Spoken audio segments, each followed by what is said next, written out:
Subscribe for daily content. Let's get this story started. Chapter 1. The Waking the Sorting Hat was older than anyone in the Great Hall could comfortably imagine, and it had seen everything. It had sorted children during plagues, during wars, during the long ugly decades when nobody could agree on what magic was even for.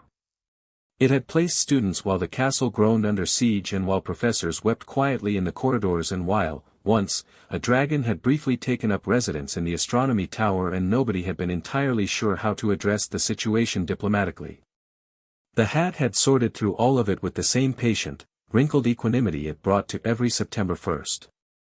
But when 11-year-old Harry Potter walked through the doors of the Great Hall, the hat felt something it had not felt in a very long time.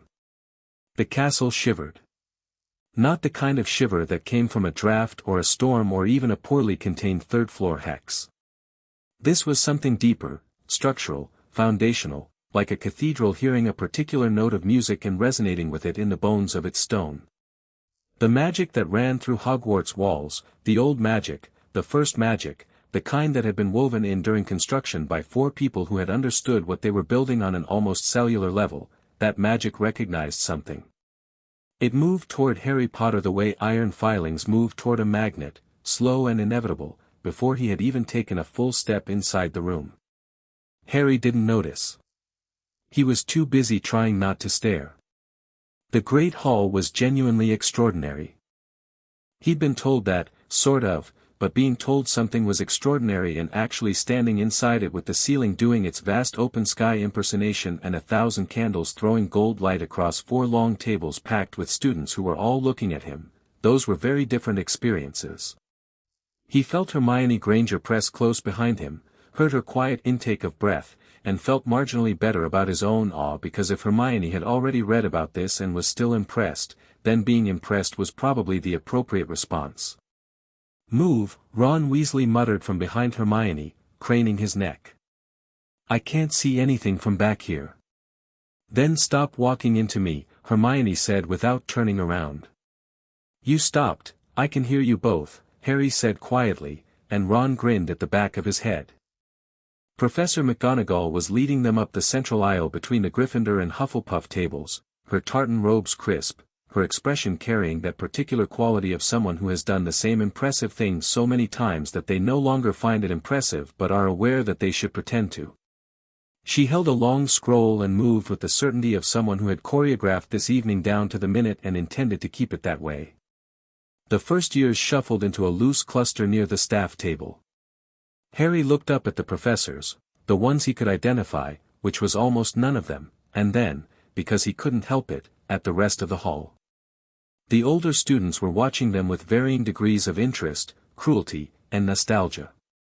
The 4 long tables stretched away under the candlelight. The enchanted ceiling rolled with slow October clouds, and the first stars were beginning to show through. He noticed the portraits almost by accident. They lined the Great Hall walls in their heavy frames, more of them than he'd have expected for a dining room, but then nothing about Hogwarts was quite normal by any definition he'd been raised with. Most of them were empty, their painted occupants presumably visiting other frames elsewhere in the castle.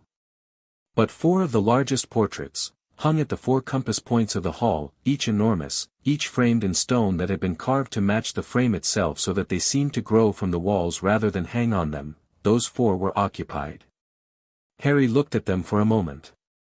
There was something odd about them that he couldn't quite name. He filed it away and looked back at Professor McGonagall, who had produced the sorting hat from somewhere and was placing it on a stool. The hat's song was, by all accounts, unusually short this year. This was something the older students noticed and the first years didn't have the context to appreciate. Normally the hat's annual performance lasted somewhere between 4 and 8 minutes, covering the history of Hogwarts, a description of each house's virtues, and whatever allegorical warning the hat felt was currently relevant to the state of magical society. It was traditional. It was expected. Several 7th years had been quietly running a betting pool on length and thematic content since the train. This year, the hat cleared its non-existent throat, opened its non-existent mouth, and sang for approximately 45 seconds. The song consisted of exactly 2 relevant pieces of information, the 4 houses existed, and students would be sorted into them. There was none of the usual historical texture. No philosophical musings about unity. No gentle warning about dark times. The hat fell silent. And in the silence, every portrait in the great hall, all 47 of them, including the empty ones, lit up simultaneously with a pale gold light, like someone had put a candle behind each canvas. A few students looked up. Most assumed it was decoration. Then the 4 great portraits on the 4 walls began to change. The woman in the north portrait, she had dark hair shot through with gray and a face that suggested she had spent several centuries being the most intelligent person in every room she entered and had developed a particular expression for that condition, sat up straighter. She had been still as paint for as long as any student currently in the hall had been alive. Now she moved with the unhurried certainty of someone who has decided, after considerable deliberation, that it is time. Rowena Ravenclaw reached up and adjusted the silver diadem at her temple. It caught the candlelight and threw it back in fractured pieces. The woman in the east portrait stood. She was broader, warmer looking, with the kind of face that drew children and animals toward it without any apparent effort. She wore robes the color of autumn and her hair was bundled up in a practical fashion that managed to look elegant entirely by accident. She surveyed the great hall with an expression of someone coming home after a long journey, pleased, but already noticing everything that had changed and cataloguing it. Helga Hufflepuff stretched her arms above her head, rolled her shoulders, and smiled. It was the kind of smile that made people feel, inexplicably, that everything was probably going to be fine. The feeling was inexplicable because nothing about the current situation was, in fact, fine, and Helga knew this better than anyone. The west portrait held a man who moved like a blade, not aggressively, just with that particular quality of economy that belonged to people who had spent decades understanding that unnecessary motion was a liability. He was lean and dark-haired, with sharp features and eyes that were already moving across the hall with a cataloguing intelligence that had nothing warm in it. His robes were green and he wore a silver serpent at his collar. He looked at the great hall and the great hall, in some ancient ambient way, seemed to look back at him. Salazar Slytherin rose to his feet and said nothing and didn't need to. The south portrait, last and loudest, not loudest in any audible way but loudest in the sense that the moment he began to move, everything else in the room seemed slightly less loud by comparison, held a man who was built like a fortification. Not tall. Not large, particularly. But solid in a way that suggested structural integrity rather than mass. He had red gold hair and a beard that had not been tended to recently and the expression of someone who had just woken up, had assessed the situation in about 4 seconds, and had already decided what he was going to do about it. His sword was at his hip. It hadn't been at his hip when the portrait was painted, any more than it was usual for swords to appear in portraits. It was there now. Godric Gryffindor cracked his neck to one side, then the other. "Right," he said. His voice was not particularly loud but it had the quality of a sound that the room around it decides to accommodate. "Everyone sit down.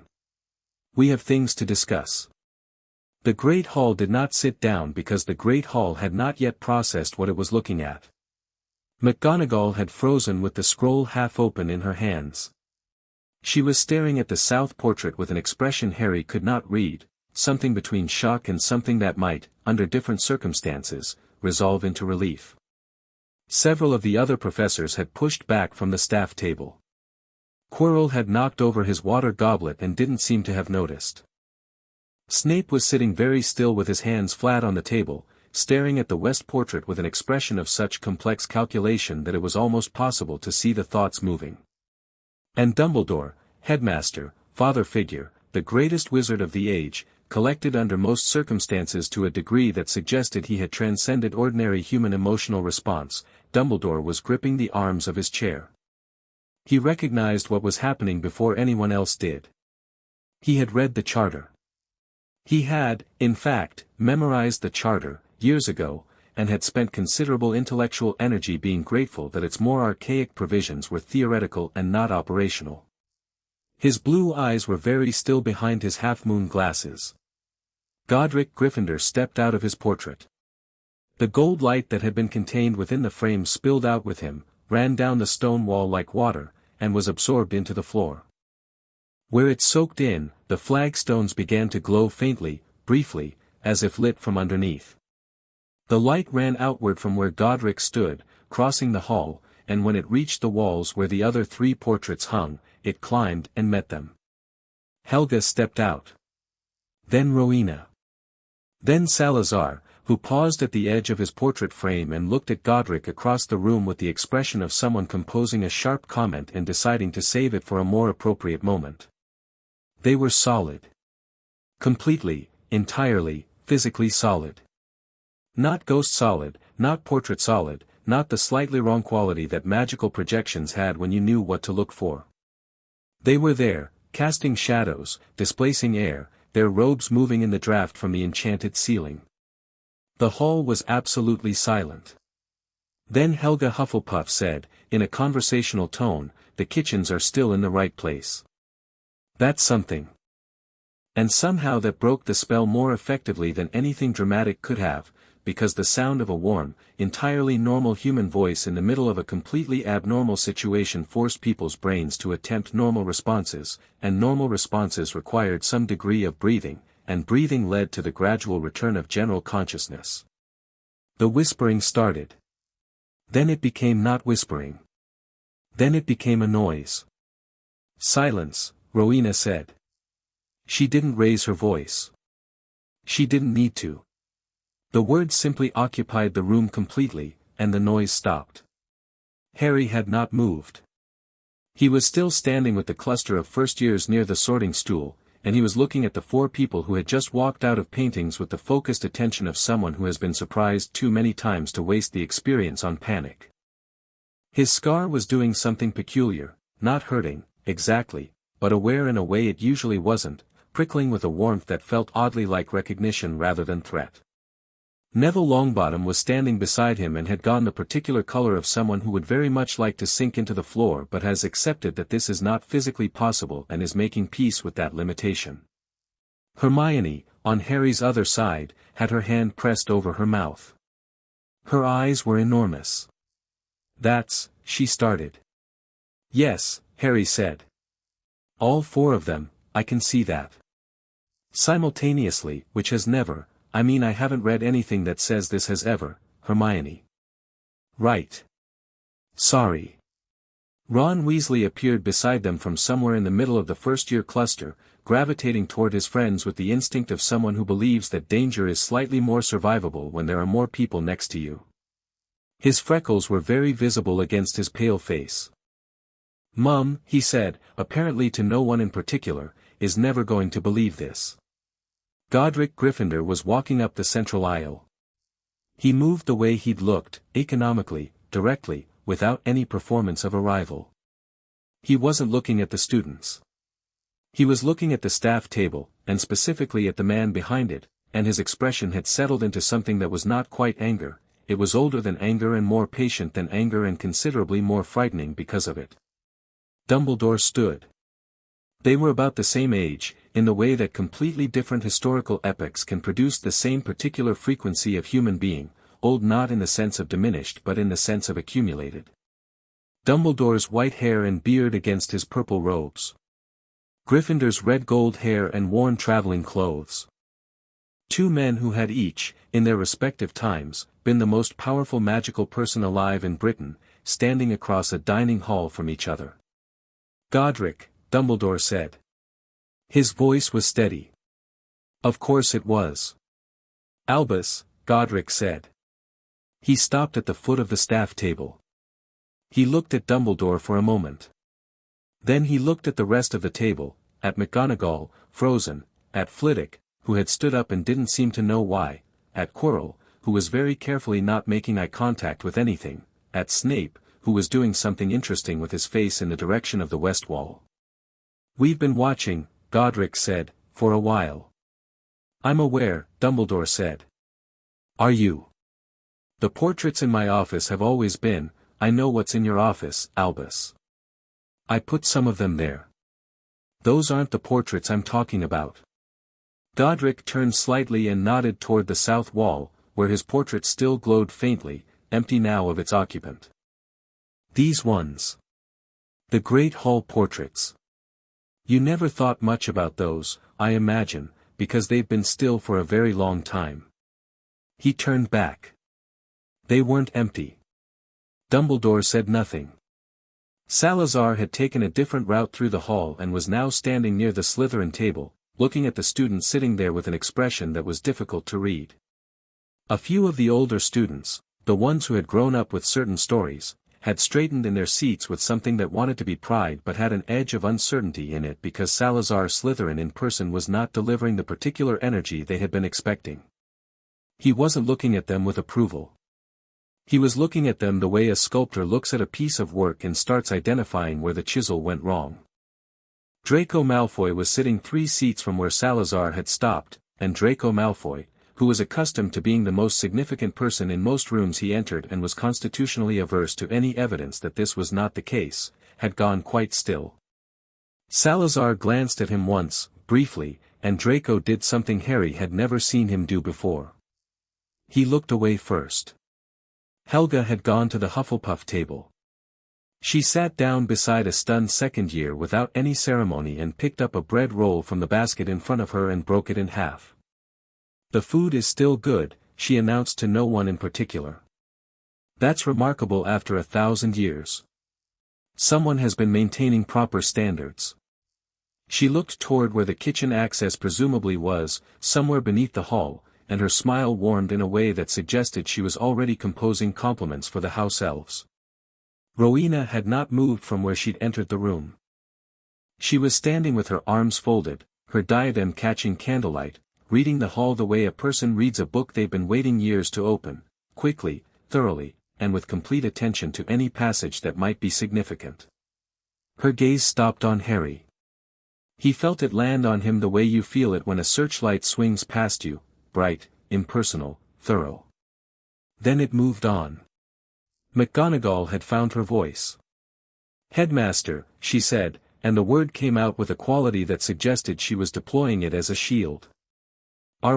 Should we, she stopped, reassessed, started again. "What is the appropriate procedure here?" "There isn't one," Rowena said from across the room, without looking at her. "We didn't think we'd need one. We thought the provisions in the charter would be sufficient deterrent." A pause. "We were wrong." McGonagall looked at Dumbledore. Dumbledore had sat back down. This was, Harry realized, a calculated choice. Sitting was less confrontational than standing, and Dumbledore was clearly operating in a mode Harry associated with very intelligent people who are doing a great deal of thinking behind a very calm face. "I think," Dumbledore said, "that it might be best to continue the sorting. The children are perfectly capable of witnessing important events," Helga said, her bread roll half eaten, her tone pleasant and inflexible in equal measure. "Don't do that, Albus. Don't use them as cover for wanting to manage the timing of this." The silence that followed was the particular silence of a room full of people who have just watched someone say something they weren't sure could be said. Dumbledore looked at Helga for a moment. And then, and this was the thing that would stay with Harry for a long time, he smiled. It was not his usual smile. It was smaller and more private, and it looked, for a moment, like genuine respect. "No," he agreed quietly. "That wouldn't be appropriate." "Nothing about the last 40 years has been appropriate," Salazar said from the Slytherin table. His voice was dry and precise and not raised at all. "We can discuss relative degrees." "Sal," Godric said, in the tone of someone managing a complex relationship through long practice. "Don't sal me in public, Godric, I've asked you not to, now is not the time, you woke me up." "I didn't wake you up, the castle woke us up, focus." Hermione made a sound beside Harry that he was fairly sure was a suppressed laugh. He understood the impulse. There was something genuinely disarming about watching two people argue like they'd been doing it for centuries, which, technically, they had. Rowena cleared her throat. It produced the same silence-generating effect as her earlier word, just through a different mechanism. Both men stopped. "The sorting," she said. Then the charter.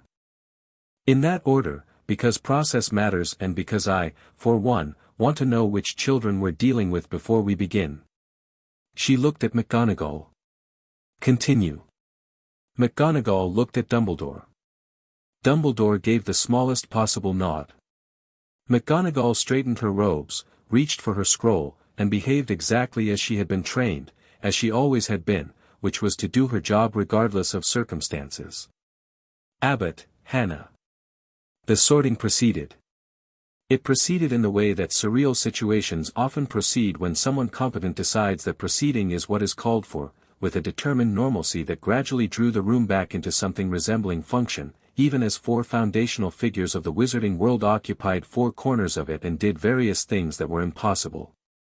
Godric had settled into a chair at the end of the Gryffindor table, not the staff table, which Harry found interesting, and was watching the proceedings with his arms crossed and his chin up in the posture of someone who has decided to be patient but has limited reserves of the quality and is being careful with them. Several Gryffindors near him were torn between talking to him and being too stunned to talk to him, which was producing a lot of very elaborate not-looking behavior. Salazar had pulled a chair from somewhere and positioned it slightly away from the Slytherin table, near the wall, in the exact position of someone who wants to observe without being observed, which was interesting because in a room where everyone already knew he was there, the impulse seemed almost habitual. Helga was in animated conversation with three Hufflepuff second years who had apparently gotten over their shock faster than everyone else in the building, which seemed entirely consistent with their house. Rowena hadn't moved. Names were called.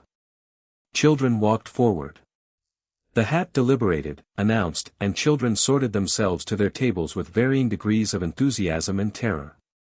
Harry watched, waiting, and tried to make the prickling at his scar into something he could interpret. It wasn't threatening. It was almost like the magical equivalent of standing next to a very large speaker when someone strikes a note. Resonance. He noticed something. Each time a name was called and a child walked to the stool, the hat took a little longer than he'd have expected. Nothing dramatic. 5-10 extra seconds. But the hat had been doing something else this year, consulting, maybe, or cross-referencing against some internal record that had recently been updated. Occasionally, when the hat made its announcement, Harry could have sworn it glanced, if a hat without eyes could glance, at one of the four portraits. Or, now, four walls. Longbottom, Neville. Neville made a sound that was not quite words and walked forward in the manner of someone walking a plank. He sat. The hat went on his head and swallowed his entire face. The table waited. A minute passed. Another. Harry heard Helga Hufflepuff stop talking mid-sentence. She was watching the hat. Her expression had changed, not dramatically, but in the way that an expert's expression changes when they encounter something that surprises them. She tilted her head slightly. Then she looked at the Hufflepuff table, and then at the Gryffindor table, and there was something in her face that was private and decisive. The hat opened its brim. Gryffindor. Neville took the hat off and sat there for a moment, blinking, apparently surprised to have survived. Then the Gryffindor table started cheering and he walked toward them, his shoulders slowly coming down from around his ears.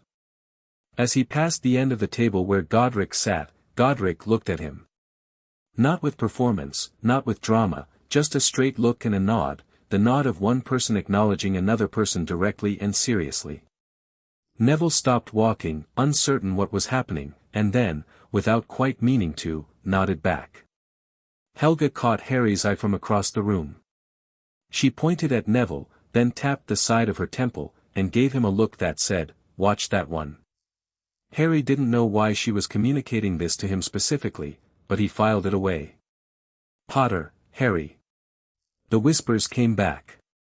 Harry walked forward through them, feeling the eyes track him from every table, feeling the particular quality of attention that comes not from who you are but from what you represent to 100 people who grew up with your story.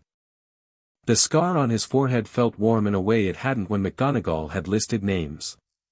He sat on the stool and the hat came down over his eyes and he was in darkness. Then the hat said, in a voice that was apparently designed to be audible only to him, "Well. This is interesting. The castle's awake, Harry thought, because it seemed relevant. I know. I felt it before you did. I've been feeling it since you crossed the bridge. A pause that felt genuinely contemplative.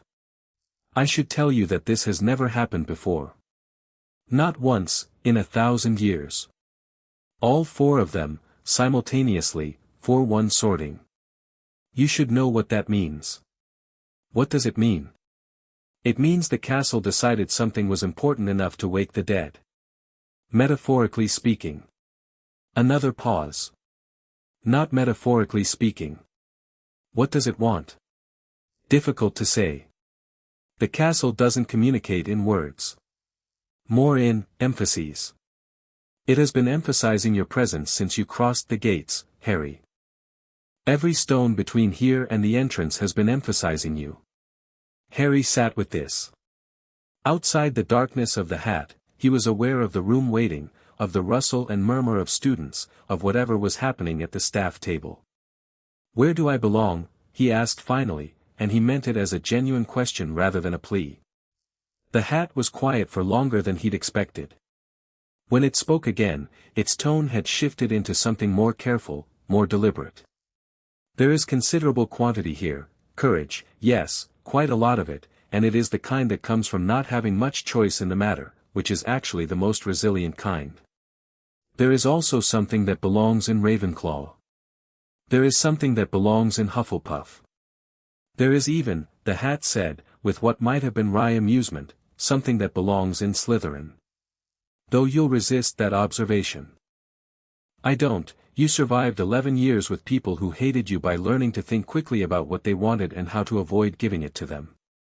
That is, strictly speaking, a Slytherin skill, Harry. Don't be insulted. Harry was quiet. But in the end, the hat said, and its voice had moved into something that felt almost ceremonious, I am not the one who decides this time. The hat went quiet. Outside, through the felt and the brim, Harry heard something, not in his ears but somewhere below that, in the same channel the castle had been using since he'd walked in. A voice, old and simple and direct, said, Here. The hat's brim opened. Gryffindor. The Gryffindor table erupted. Harry reached up, took the hat off, and as he stood, he found himself looking directly at Godric Gryffindor, who was sitting at the end of his table and watching him with an expression that Harry had no framework for reading. It was too adult, too layered, too much the product of centuries of experience assessing people. Godric raised an eyebrow. Harry held his gaze and walked to the table. He sat down. Someone shook his hand. Someone passed him something to eat. The sorting continued. And underneath everything, so pervasive and low frequency that you only noticed it when you stopped looking for it, the castle hummed. The last name was called. The last student sorted. The feast appeared on the tables, not the usual way, not the warm gradual emergence of dishes that felt like magic being generous, but all at once, instantaneously, as if the kitchens had decided against subtlety for the evening. Dumbledore did not rise to give his usual opening remarks. He did not have the opportunity. Godric stood. He didn't move to the center of the room or position himself for theatrical effect. He just stood up where he was, at the end of the Gryffindor table, and spoke into the room the way someone speaks when they know the room will listen. You don't know us, he said. Most of you. You know stories, which is different. He looked along the table, past the first years, past the older students, across the hall. We are Godric Gryffindor, Helga Hufflepuff, Rowena Ravenclaw, and Salazar Slytherin. We built this school. We built it with a specific intention, and that intention was written into the stone and into a charter that exists somewhere between law and magic and doesn't really need anyone's permission to operate. He let that sit. We woke up because the school woke us up. That means something went wrong. Not recently, over time. The kind of wrong that builds up like sediment until the river can't run clean anymore. He was looking at Dumbledore now, and he didn't soften it. We have some things to address. Some of them will happen tomorrow. Tonight, He glanced at Helga. "Tonight, you eat," Helga said warmly, picking up her fork. "Everything else is still going to be wrong in the morning. The bread is excellent, incidentally. Someone tell the kitchens." Godric sat back down. The hall, after a moment of collective recalibration, began to eat. Harry ate without tasting much. He was aware of Ron on one side of him, methodically working through everything within reach with the industrious dedication of someone who had grown up in a large family and had learned early that the food in front of you was under constant threat. Hermione on his other side was eating one-handed and had pulled a small notebook from somewhere and was writing in it with a focus that suggested she intended to document the entire evening. "Are you taking notes?" Harry said. "Someone should," she said, not looking up. "On what, exactly?" "On all of it, Harry. The way the portraits lit up, the order they emerged, what Gryffindor said, the specific wording about the charter, I'm fairly sure they'll explain it. I want my own record." She paused. "Do you know who they are?" "The 4 founders of Hogwarts." "I know that. I mean, do you know their history? Specifically what Gryffindor said about intentions and charters. There's a whole tradition of founders' law that was supposed to govern how the school was run, but it sort of fell out of practice about 400 years ago because nobody could actually invoke it. Theoretically it required at least one founder to be present in a non-portrait capacity, which was assumed to be impossible, so the provisions were treated as historical rather than operational. She stopped, seemed to realize she was doing the thing. "Sorry." "It's fine," Harry said, because it was. He liked when Hermione explained things, even when she explained them at speed.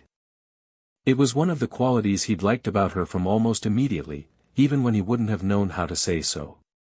"So the charter is real." "Very real. I think." She looked up and across the hall to where Rowena Ravenclaw was standing, still, watching. "Very real." Harry followed her gaze. Rowena was looking at the staff table, but as if she'd registered his attention, she turned and looked at him for a second time that evening. This time her gaze stayed longer. She was reading something in his face or his posture or his magical signature or possibly all 3 simultaneously. Then she turned back to the staff table. Harry felt Ron's elbow. "She looked at you twice," Ron said, impressed. "Rowena Ravenclaw looked at you twice in one evening. I noticed. That can't be normal. Nothing about tonight is normal." "Fair," Ron said, and reached for more roast potatoes. At the staff table, Dumbledore had not touched his food. This was unusual enough that McGonagall, who was sitting beside him and eating with the mechanical focus of someone trying very hard to behave normally, noticed it almost immediately. She had been wanting to speak with him since the portraits had lit up. She had been composing the conversation, revising it, throwing it out and starting again. She had arrived at a version that she thought was manageable. "Albus," she said quietly, under the general noise of the hall. "Minerva." His voice was quiet. He was still watching Godric. "Can I ask, did you know this was possible?" A pause that lasted a beat too long to be comfortable. "I knew it was theoretically possible." "I see." She put her fork down carefully. "And the charter?" "The charter," Dumbledore said, "is in the foundations of the building. Not metaphorically. Literally. The original document was dissolved into the construction material. It cannot be destroyed or superseded or, notably, ignored." Another pause. "I have always been aware of this." McGonagall absorbed this. "And the positions you hold?" "Yes." "All of them?" "Yes." She was quiet for a moment. When she spoke again, her voice had changed in a way that was small but significant, the way a very precise instrument changes when the temperature shifts. "You should have told me." Dumbledore looked at her then. For a moment, just a moment, the face he showed her was not the headmaster's face or the chess player's face but something older and more tired. "I know," he said simply. Across the hall, Godric Gryffindor caught her eye and inclined his head, once, with a respect that surprised her more than anything else that had happened this evening. She picked her fork back up. At the end of the feast, as students began to push back benches and gather into house groups for the walk to dormitories, Harry lingered. He didn't mean to. His feet simply moved slower than everyone else's, slowing further as he passed the Gryffindor table's end, where Godric still sat. The older students had cleared past. The prefects were herding first-years toward the doors. Ron was 3 steps ahead and then turned, seeing Harry wasn't beside him. Godric was looking at Harry. Harry stopped. There was a quality to the attention, not the searching, evaluating scrutiny of Rowena, not the warm assessment of Helga. This was more like the way you look at something you recognize without being able to remember from where. "You're smaller than I expected," Godric said. "Everyone says that," Harry said. The corner of Gryffindor's mouth moved. "I don't doubt it. Did the hat take long?" "A bit. It was consulting." Godric looked down at the table for a moment, then back up. "The castle speaks through the hat. Normally. Tonight the castle spoke without it." He paused. "Do you know what you are?" Harry thought about all the answers he'd heard to versions of that question. The boy who lived. The famous Harry Potter. The orphan boy from the cupboard under the stairs. He thought about the hat's words, the castle decided something was important enough, and about the warmth in his scar that was still there, low and constant, like an ember. "Not really," he said. Godric nodded. As if this was the right answer. As if any other answer would have disappointed him. "Good," he said. "You're not supposed to know yet. Anyone who tells you differently is managing you." He said this in a completely normal tone. Not dramatically. Not as a revelation. Just as a fact, the way you tell someone the castle's staircases move or the forest is out of bounds. Harry stood there for a moment, and then Godric made a small gesture with his head toward the door, "Go on," and Harry went. Ron fell into step beside him as they reached the corridor, and behind them the great hall was still full of sound and light and the low electric presence of 4 people who had died 1,000 years ago and come back because the school they built had asked them to. "Right," Ron said, as they walked. "So. That happened." "Yes," Harry said. "Normal first day." "Very normal. Do you think they'll be at breakfast?" Harry thought about Rowena Ravenclaw's eyes moving across the room with that cataloging intelligence. He thought about Helga's comfortable certainty, eating bread in the middle of a crisis. He thought about Salazar's dry precise voice and Godric's direct unhurried gaze. He thought about Dumbledore sitting very still and not touching his food, and the way McGonagall had put her fork down. "I think," Harry said, "they're not going anywhere for a while." Above them, Hogwarts settled into its evening sounds, the creak of wood, the distant rushing of water, the particular acoustic quality of very old stone housing a lot of children. And underneath all of it, felt rather than heard, the deep satisfied hum of a building that had been waiting for a long time and had finally begun. Chapter 2, The charter breakfast in the Great Hall the next morning had an atmosphere that could best be described as expectant. Not nervous, exactly. Or not only nervous. It was the specific atmospheric quality that settles over a place when everyone in it knows something significant is about to happen and nobody knows precisely what form it will take or when, which produces a kind of collective hyper-awareness where ordinary things, the clinking of spoons, the pouring of pumpkin juice, the arrival of the morning post, all feel slightly louder than they should. The 4 founders were already there when the students came down. This was noted immediately and discussed in urgent whispers before most people had even reached their tables.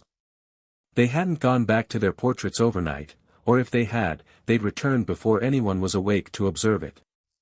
Godric was at the end of the Gryffindor table again, which appeared to be where he intended to reside for the foreseeable future, eating an enormous breakfast with the systematic dedication of a man who had either been very hungry or who simply believed in breakfast philosophically. He had his sword across his knees. Nobody had mentioned the sword. Nobody seemed to know how to. Helga had commandeered a section of the Hufflepuff table and appeared to be deep in conversation with the head of Hufflepuff House, Professor Sprout, whose expression over the rim of her tea mug suggested she was simultaneously trying to process the conversation she was having and maintain the professional composure appropriate to speaking with the founder of your house as though this were a completely standard Wednesday morning meeting. Salazar was not sitting with the Slytherin table. He was sitting slightly apart from it, in the same position as the previous night, with a cup of something dark and a small book that looked older than most of the castle's furniture. He was reading and eating with the alternating focus of someone who had decades of practice at both. He had not spoken to anyone yet this morning, and no one at the Slytherin table had been brave enough or foolish enough to initiate. Rowena was standing at the far end of the hall near the large arched windows, looking out at the grounds with her arms folded and her diadem catching the morning light coming off the lake. She hadn't touched the breakfast that had appeared on the table closest to her. She was thinking, and thinking, for Rowena Ravenclaw, appeared to be a full-body commitment that didn't leave room for eating. Harry slid onto the bench beside Ron, reached for toast, and tried to gauge the temperature of the room. "McGonagall looks like she hasn't slept," Ron said, pouring himself an enormous glass of pumpkin juice. Harry glanced at the staff table. Ron wasn't wrong. McGonagall's posture was as impeccable as ever, but there were shadows under her eyes and a quality of controlled tension in her jaw that wasn't her usual morning manner. She was eating mechanically and watching Godric at the Gryffindor table with an expression that had moved, overnight, from shock into something more complicated. Dumbledore was not at the staff table. This was, Harry realized as he scanned the room, remarkable. In all the stories he'd heard about Hogwarts, in all of McGonagall's first-day orientation, in everything Ron had ever told him about the school from his brother's descriptions, Dumbledore at breakfast was as fixed an element as the enchanted ceiling. His absence had a physical quality, like a gap in a familiar skyline. "Where is he?" Hermione said, sitting down across from Harry with a piece of parchment already in her hand. She had clearly been awake for some time. "No idea," Harry said. "His office, probably," said Percy Weasley, from several seats down, in the tone of someone who believes his opinion has been requested.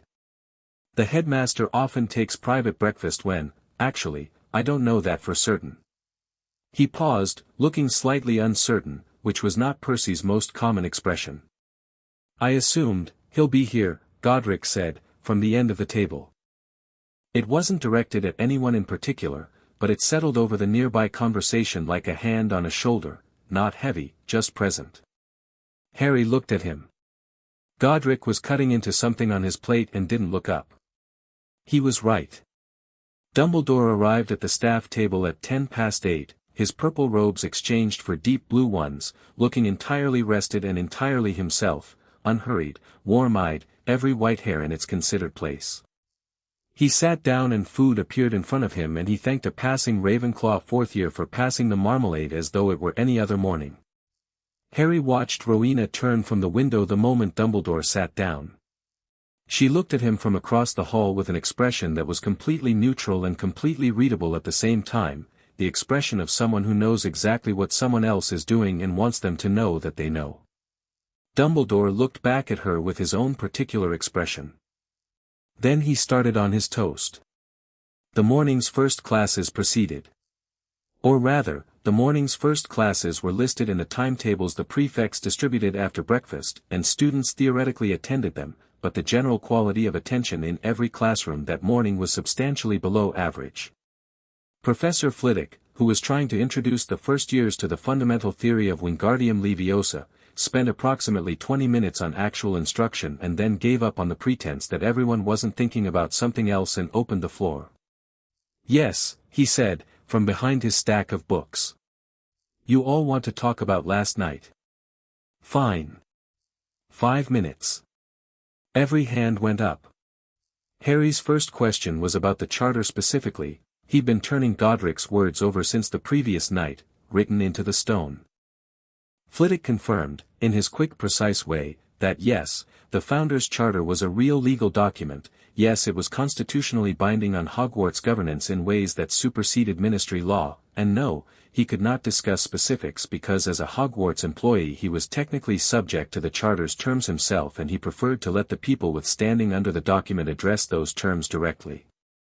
Then he said something that stuck with Harry: the Charter has been invocable since the school was built. The provisions for founder intervention were always there. The fact that they've never been used until now should perhaps tell us something.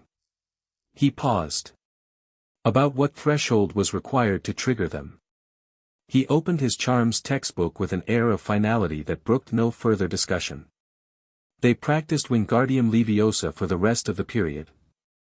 Harry got his feather on the first try, which he hadn't been expecting, and Hermione's was already spinning elaborate figure eights by the end of the session, and Ron's made a respectable attempt before listing to one side and landing on Neville's hat. Neville, for his part, managed to get his feather to rise about 8 inches before it dropped, which was, technically, a successful levitation, and which Flitwick praised with the specific warmth of someone who has identified a student who needs encouragement more than they need performance and has decided to provide it. Harry noticed Neville's posture change slightly when Flitwick praised him. Shoulders back, chin up, half a centimeter of growth in overall confidence. He thought about Helga pointing at Neville the night before, tapping her temple. He thought about what it might mean that the woman who had built an entire house around the principle of patient cultivation had looked at a boy everyone dismissed and decided he was worth watching. At 11 o'clock, the Great Hall was empty of students. Or it was supposed to be. Harry had lost track of his way between charms and transfiguration, a predictable consequence of a school whose staircases had independent opinions about where they wanted to be, and had ended up at a landing overlooking the Great Hall's upper gallery, which gave him a clear angled view of the floor below without him being immediately visible. He hadn't planned to eavesdrop. He'd planned to find the stairs and get to class. But the scene below stopped him. All 4 founders were in the hall. So was Dumbledore. No students. No staff. Just the 5 of them, and the quality of the air between them had the particular static charge that Harry associated with rooms where things were about to be decided. Rowena had placed something on the main central table, or rather, she had produced something from inside her robes and laid it on the table, and it had promptly expanded from pocket size to something roughly the dimensions of an atlas, which it also resembled, a large, thick-bound document with covers that were clearly not paper and not leather and not quite any material Harry could identify from this distance. The Charter. Or a copy of it, no, Harry corrected himself. Not a copy. Rowena touched the cover with 2 fingers and the material glowed, briefly, the same pale gold that the portraits had shed the night before. It was the original. Not a duplicate. Somehow she'd had it on her, or had retrieved it from wherever such things were kept, and now it sat on the table between them all with the quiet self-importance of a document that knows exactly what it contains. Dumbledore was standing on the opposite side of the table. He was looking at the Charter with an expression that was very controlled, and underneath the control was something more genuine, something complicated, something Harry would have called almost regret if he'd been older and had more framework for reading it. You could have invoked this, Rowena said, at any point in the last 40 years. I could have, Dumbledore agreed. The mechanisms don't require founder presence. They require founder standing, which transfers through the original provisions to the Board of Governors under extraordinary circumstances. You knew that. I knew that. And you chose not to. I chose, Dumbledore said, with precise care, that the provisions as written were less adequate than what I could provide. Yes. Salazar, from his chair slightly to the left of Rowena, made a small sound that was not quite a laugh. Less adequate, he said. That's one way to describe it. It's the accurate way, Dumbledore said calmly. I'm not going to pretend I acted from malice. I don't believe I did. Malice isn't the only way to take too much, Helga said. She was standing rather than sitting, which seemed to be a preference. She had her arms folded and her tone was gentle in the way that a river is gentle, all the force running underneath the surface, perfectly contained. Sometimes it's habit. Sometimes it's fear. Sometimes it's just easier to keep holding something than to figure out how to put it down. Dumbledore looked at her for a moment. Yes, he said. That's a fairer characterization. The headmastership, Godric said. He hadn't sat down. He was standing at the head of the table, which Harry noticed was technically the Gryffindor table end, which was probably not coincidence. That one you earned. That one's defensible. Which others do you want to defend? A pause. The Chief Warlock position, Dumbledore said. I'll argue for that one. Of course you will, Rowena said, with a dryness that could have scraped paint. You've spent 30 years using the Wizengamot to manage outcomes. You'd argue for that one from a sickbed. I've spent 30 years preventing the Wizengamot from being used to persecute people I couldn't protect any other way, Dumbledore said, and the calm cracked, slightly, just enough to show the heat underneath. You've been in portraits, Rowena. You've watched. Do you know what they tried to pass in 1957? What they almost legislated in 1979? I know, she said evenly. I also know that your presence in that chair is not the only reason those things didn't pass. You've edited your own necessity into history. Most powerful people do. She opened the charter to a specific page with the efficiency of someone who has known exactly which page they wanted for a long time. That doesn't change the law. Harry leaned forward slightly on the gallery railing. He could see the page, or rather, he could see that the text on it was moving, or alive, or both. The charter provides for a 7-day challenge period, Rowena said. 72 hours from now, the formal proceedings begin.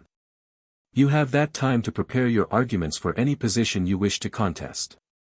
The positions you do not contest will be transferred upon formal declaration. She looked up. I would recommend choosing carefully. Arguing for everything will make it harder to hold on to anything. Dumbledore was quiet. Godric leaned on the table with both fists and looked at Dumbledore with direct, uncomplicated intensity. You're a good man, Albus. I'm not saying you aren't. I'm saying good men with too much power make the worst kind of mistakes because everyone assumes they won't. He pushed off the table and straightened. We're not here to punish you. We're here to fix what broke. Dumbledore looked at Godric for a long moment. And then he nodded, once, with the deliberate quality of a man accepting the terms of something he doesn't like but recognizes as fair.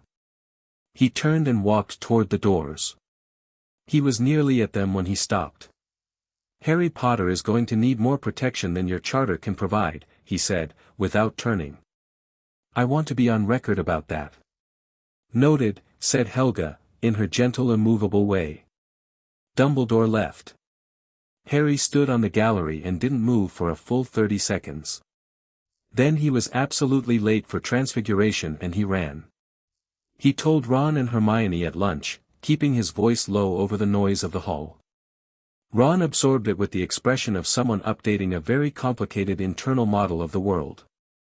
Hermione absorbed it by sitting up straighter and writing 3 things in rapid succession in her notebook. 72 hours until the formal proceedings, she said. Which would be Friday morning. And the whole challenge period is 7 days from when they invoked it, so from last night, which means, next Wednesday night, Harry said. He'd done the arithmetic in the corridor running to Transfiguration. In the Great Hall, presumably. Public. Her pen stopped. They said formal proceedings. That implies witnesses. Do you think they'll bring in people from outside? The Wizengamot, the ICW, did you just say they'll bring in the Wizengamot? Ron said. If the positions they're stripping include Chief Warlock, they'd need Wizengamot representation to make the transfer legal under both charter law and, my dad works for the ministry, Ron said. He's going to, I need to write to him. He was already reaching for parchment. He needs to know. Wait, Harry said. Does telling your dad help anything? I don't know, but Dad being surprised by something massive is worse than Dad knowing. He gets flustered. He was already writing. His handwriting was large and confident and heading in multiple directions simultaneously. "Don't look at me like that." Harry wasn't looking at him like anything. He was looking across the hall at the staff table, where something had changed. Quirrell was not eating. This was not remarkable in itself. Quirrell was generally odd, with his stammer and his enormous turban and the faint persistent smell that lingered around him like he'd recently been somewhere unpleasant, and his eating habits at the staff table were erratic at best. But he wasn't just not eating. He was watching the four founders with an expression that Harry would not have been able to name precisely but which made the prickling at his scarf flare, briefly, with an unpleasant heat. Fear, Harry thought. But not the fear of someone scared of the unexpected. The fear of someone who has a plan and has realized the plan now has a significant problem. Salazar Slytherin turned his head and looked at Quirrell. Quirrell immediately looked at his plate. Salazar's gaze stayed on him for 3 seconds. Then it moved on with the unhurried quality of someone who doesn't need to stare to make a point. Harry watched this and said nothing. He filed it away carefully, in the part of him that had been filing things away since he was small and living in a house where information was something you collected quietly and kept where nobody could take it. After lunch, the afternoon belonged to history of magic. Professor Binns floated through his classroom wall at the appropriate time and began lecturing about the medieval Goblin Rebellion as though nothing of note had happened the previous evening, which was either professional dedication or genuine unawareness, and with Binns it was genuinely difficult to determine which. The class took their seats. Parchment came out. The familiar soporific drone commenced. Harry was 3 minutes from actual sleep when the door opened. Not the main door. The side door near the back of the classroom that led to a small storage room full of broken quills and outdated reference texts. That door opened, and Rowena Ravenclaw walked in. Binns didn't pause. He possibly hadn't noticed. He delivered another sentence about goblin metallurgy and Rowena stood at the side of the room and surveyed it the way she surveyed everything, completely, systematically, and with full awareness that she was doing it. Several students had sat up very straight. A few had completely stopped pretending to take notes. Rowena walked to the front of the room and stood next to the lectern. Binns continued to lecture. Rowena waited. And the goblins retreated east toward Cuthbert, Rowena said. Binns stopped mid-sentence, turned, and looked at her with the expression of someone realizing they are being addressed by someone they cannot quite categorize within their existing framework. "Ah," he said. "Step out," she said, not unkindly. "I'll return the classroom in an hour." Binns looked at the class, then at Rowena, then floated through the wall. Rowena turned to face the room. 40 eyes looked back at her. She let the silence hold for a moment, not because she was performing but because she was reading the room and the room needed to finish reorienting before she could address it accurately. "You are studying history," she said. "Specifically, you are studying a version of history that has been curated, simplified, and in several significant areas, revised to exclude content that the people responsible for your education found inconvenient." She paused. "I am not here to be polite about this. The history you have been taught about this school, about its founding, its purpose, its legal structure, is incomplete. I want to give you what's missing, and I want you to understand why the missing pieces matter right now." Harry had his quill out before he'd consciously decided to pick it up. Hermione, 2 seats away, already had 2 inches of parchment covered. "The charter," Rowena said, and she produced a smaller version of the document, a reference copy, perhaps, or a section, from within her robes. "Was not simply a set of administrative guidelines. It was a binding magical contract between the 4 founders and the school itself. The school is, and I use this term in a technical sense, sentient. Not in the way a person is sentient, but in the way that a place that has been saturated with magic and intent and human experience for long enough develops preferences. The castle can act in its own interests. The charter gives it the legal framework to do so." Neville's hand went up, slowly, as though he wasn't entirely sure he was allowed. "Yes," Rowena said. How does the castle act?"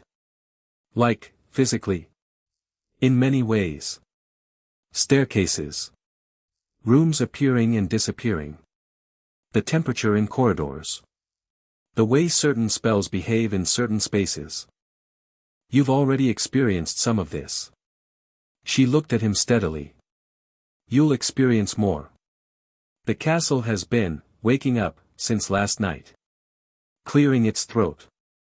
Getting its bearings. She paused. You noticed something this morning. Neville blinked. The plant in the greenhouse window, he said. The devil's snare cutting. It was in flower. It shouldn't have been, not this time of year, not in that light. The castle is very happy about this morning, Rowena said, and left it at that, and moved on, and Neville sat with the expression of someone who has received an unexpected gift and is trying to figure out where to put it. Rowena spent the next 50 minutes covering what the charter actually said about institutional authority, why the multiple office provisions existed, and the specific historical events that had caused the founders to write those provisions in the first place, and Harry, writing as fast as he could, understood that this was not an accident, that she had chosen a first-year history of magic class to deliver this information because it would reach the most minds most cleanly and because she was not interested in the politics of timing. She was educating them so they could not be managed. The parallels to Dumbledore were not stated. They didn't need to be. By the time Rowena closed her reference text, the room had done the mathematics itself. Questions, she said. 7 hands went up. She answered each one with the precision of someone who has centuries of thought behind every answer and the patience to deploy only as much of it as is currently useful. She didn't show off. She didn't simplify. She matched the level. When she was done, she said, the formal proceedings begin Friday morning. You are all welcome to attend. What happens in this school is your business. You live here. She looked at Harry for a brief moment, the third time she'd looked at him directly, and he was starting to understand that this was not casual, that each look was a data point in something she was assembling. Then she walked back out the side door and left the class to its own considerable silence. After about 10 seconds, everyone started talking at once. She looked at you again, Ron said. I noticed, Harry said. 3 times now. I'm counting, Ron. By evening, the information had spread through the school with the speed and thoroughness that only rumor can achieve when the underlying facts are already interesting enough to carry themselves.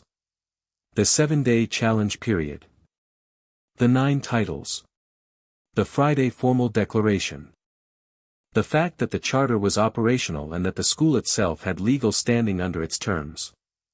Most students had 2 or 3 of these pieces and were in the process of acquiring the rest through the trading economy of corridor whisper, common room debate, and letter writing to parents.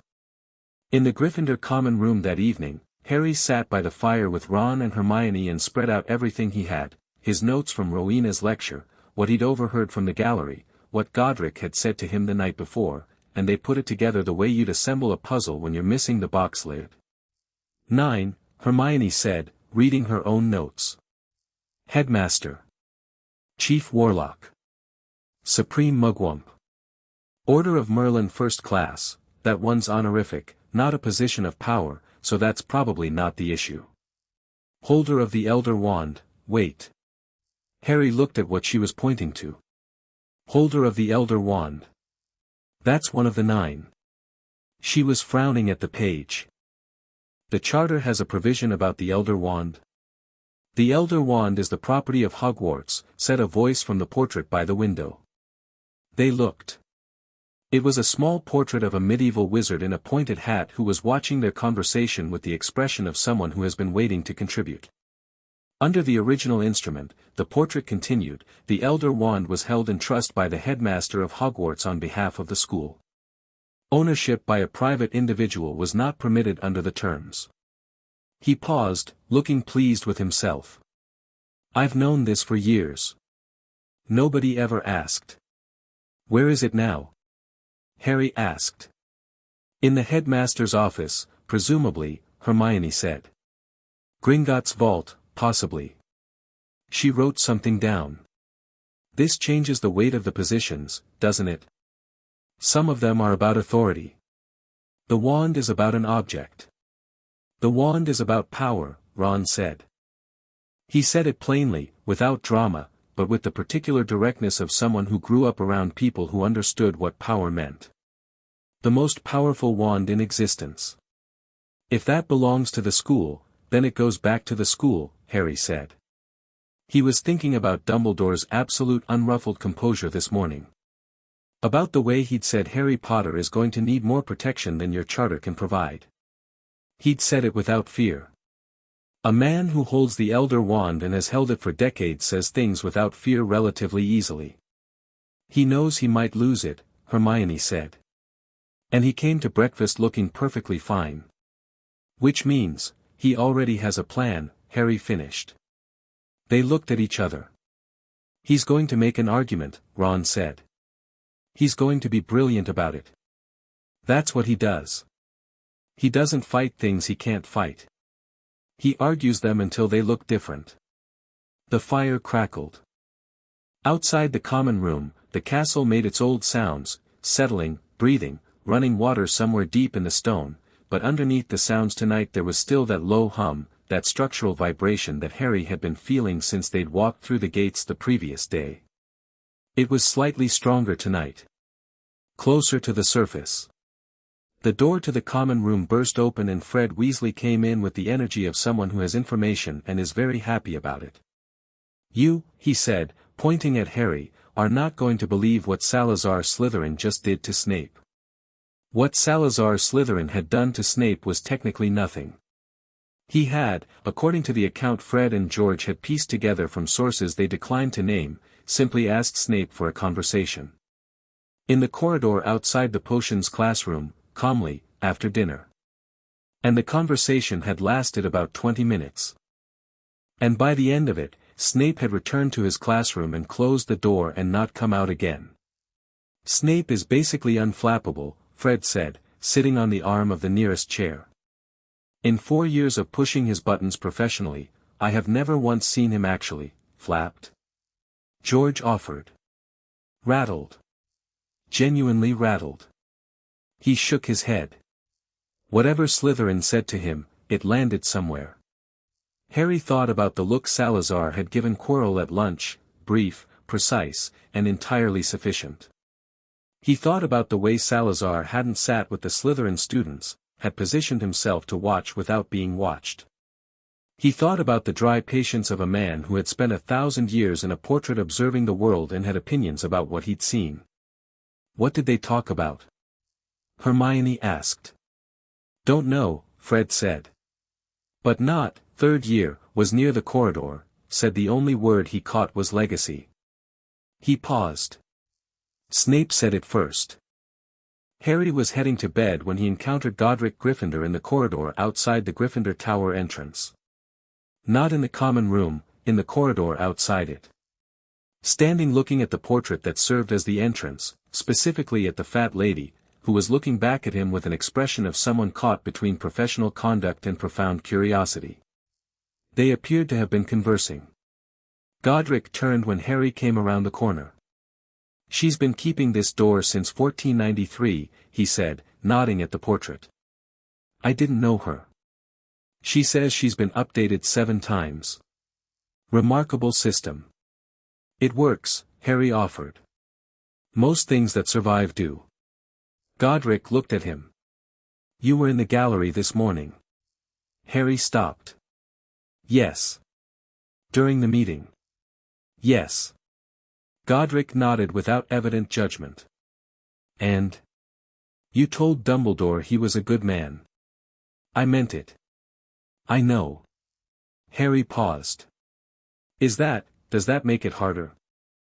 Godric was quiet for a moment, looking at the portrait whole with the expression of someone sitting with a question rather than brushing past it. Yes, he said finally. Good men who overstep are harder to address than bad men. There's no clean anger available. You have to be fair. He said the last word the way people say words that have cost them something. I find fairness more difficult than fighting. Always have. Harry stood there and thought about Dumbledore at breakfast, calm and measured and entirely in control of himself even while 4 people who had built the school he ran began to methodically dismantle his accumulated authority. He thought about Dumbledore saying I want to be on record about that, when there was no secretary, no official record, it was just something he needed to say and needed to have acknowledged. He thought about what it must cost, to be a man who has held everything for so long that holding everything has become the shape of him, and to have someone tell him the shape was wrong. He's going to argue for 2 of the 9, Harry said. Godric looked at him sharply. He said the headmastership was defensible. Then he said he'd argue for the chief warlock position. That's 2. Harry paused. He picked which arguments he could win. He's not trying to keep everything. Godric's expression shifted. It was not quite a smile but it was adjacent to one. When did you work that out? At lunch. Harry shrugged. He came to breakfast like nothing happened. If he was planning to fight everything, he'd have looked angrier. He looked like someone who'd spent the night deciding which battles to take. Godric was looking at him with that quality of attention he'd had from the beginning, the recognition without a clear source. For a boy who says he doesn't know what he is, he said slowly, you pay an exceptional amount of attention. I grew up around people who weren't kind to me, Harry said, and didn't elaborate, because he didn't need to. You learn to watch. They stood in the corridor for a moment. Get to bed, Godric said. Friday is going to be a long day. Harry went through the portrait hole. Behind him, he heard Godric say something quietly to the fat lady, a thank you, it sounded like, from the tone of it, and her response was pleased and slightly flustered. He climbed to the dormitory and lay in the dark and listened to the castle breathe and thought about 9 titles and 7 days and a man who had built himself into the architecture of the world so carefully that removing him from it was going to require not just legal mechanics but a kind of surgical fairness that Harry was increasingly impressed anyone was managing to maintain. He thought about what Rowena had said about the castle being sentient, about it having preferences. He thought about the way it had shivered when he'd walked in. About the hat's words, the castle decided something was important enough to wake the dead. He looked at the dark ceiling. Outside, over the lake, the stars were doing their indifferent ancient work. Somewhere in the castle, in the stones and the water and the great accumulated weight of 1,000 years of magic, something was still humming. Still orienting. Still deciding, patiently and with enormous confidence, what happened next. Harry closed his eyes. He slept better than he had in years. Chapter 3, The Castle Remembers. Thursday arrived the way significant days often do, looking completely ordinary from the outside. The sky over the lake was the flat gray of early autumn overcast, the kind that wasn't threatening rain so much as simply declining to commit to anything. Breakfast was loud. The post owls came in their usual morning wave, and the volume of letters arriving was notably higher than a standard Thursday, parents responding to the letters students had sent Wednesday night, which meant that the news of the founder's return had now officially escaped the castle and was moving through the wizarding world at the speed of old correspondence and, presumably, faster via other means. Ron had a letter from his mother that he read 3 times with an expression of increasing complexity. Harry watched him fold it carefully and put it in his pocket without comment.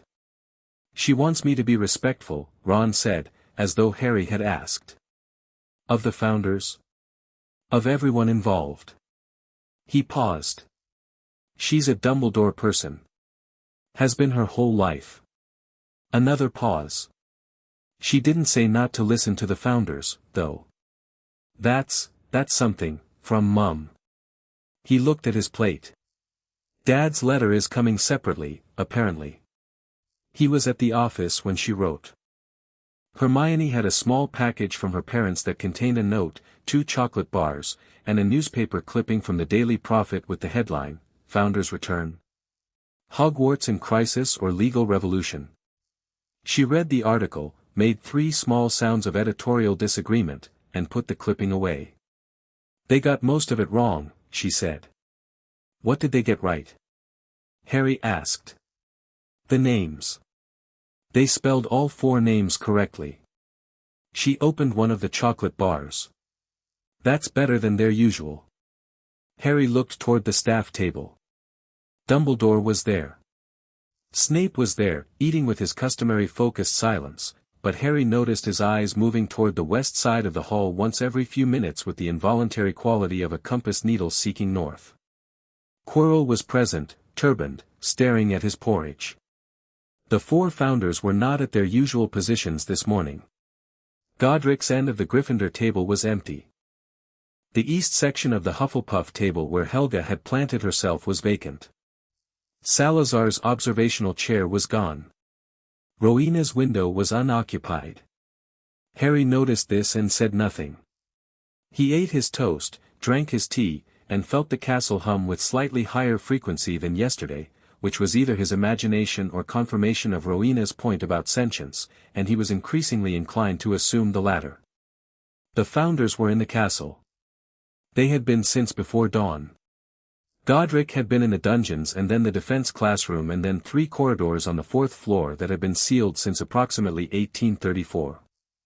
He moved through the school with the proprietary ease of a man who built the place and finds it altered in ways that are mostly acceptable and occasionally annoying, the way a parent feels visiting a childhood home that has been renovated by someone else. Helga had spent the early hours in the greenhouses, which had produced in Professor Sprout the slightly overwhelmed quality of someone receiving an expert critique of their life's work from the person who invented the field. Not a harsh critique, Helga didn't do harsh. But thorough. Specific. And accompanied by 3 techniques Sprout had never encountered that Helga demonstrated on a struggling Mandrake with the casual competence of someone for whom this was Tuesday, which, technically, it was. Rowena had gone to the library. Madame Pants had opened the doors at 7 to find Rowena already inside, seated at the central table with 12 books open around her and 3 more stacked beside her, and had made a sound that was not quite a word and then stood very straight and said, "Can I help you find anything, Professor?" "I have found everything I need, thank you," Rowena had said, without looking up. "But you may sit. I have questions about the acquisition records from 1823 onwards." "Not urgent, but when you're ready." Pants had sat down with a slightly dazed expression and the quiet satisfaction of someone whose library was being used correctly for the first time in recent memory. And Salazar had gone somewhere that nobody immediately noticed or could account for, which was, in retrospect, entirely consistent. Harry found out where Salazar had been at 10:30, when he was on his way to Transfiguration and took a wrong turn that the staircase had imposed on him and ended up outside a classroom on the 2nd floor that he had not previously located and which, according to the door, was called the Chamber of Living Languages. He didn't know what that meant. He stopped in front of the door because something about the frame, the carved stone, serpentine patterns running up each side in a way that was decorative but also extremely specific, was making his scar do the warmth not pain thing again. The door was open. Inside was a classroom unlike any he'd seen in Hogwarts so far. The walls were covered floor to ceiling with text, not written on the walls but embedded in them, carved in what appeared to be dozens of different scripts, some of them recognizable and some of them not. The ceiling was lower than usual and hung with glass globes that contained small flames of different colors. There were no desks, only a ring of stone benches facing a central space. Salazar was standing in the middle of the room. He was not alone. Draco Malfoy was standing 3 feet away from him with the expression of someone who has had a very specific understanding of their world revised and is in the process of rebuilding it from the foundations. Harry stopped in the doorway. Neither of them had noticed him. "My family," Draco was saying. His voice had lost its usual performative quality. He sounded younger. "My father always said, he said you valued blood, that you built Slytherin House too. I know what your father says," Salazar said. His tone was not cruel. It was the tone of someone who is tired of a specific misrepresentation and has decided to address it with precision rather than heat. "Your father's understanding of my position was filtered through 4 centuries of people using my name to justify whatever they already wanted to justify. That is an old story and a boring one." He moved slightly, the light from the glass globes shifting across his face. I left this school because I and Godric could not resolve a disagreement about admission policy. I believed then, as I believe now, that magical children raised in complete ignorance of magic were more vulnerable, not less, and that preparing them adequately for this world was a structural challenge we had not solved. He paused. I was wrong about the method I advocated. I know that now. I was not wrong about the underlying concern.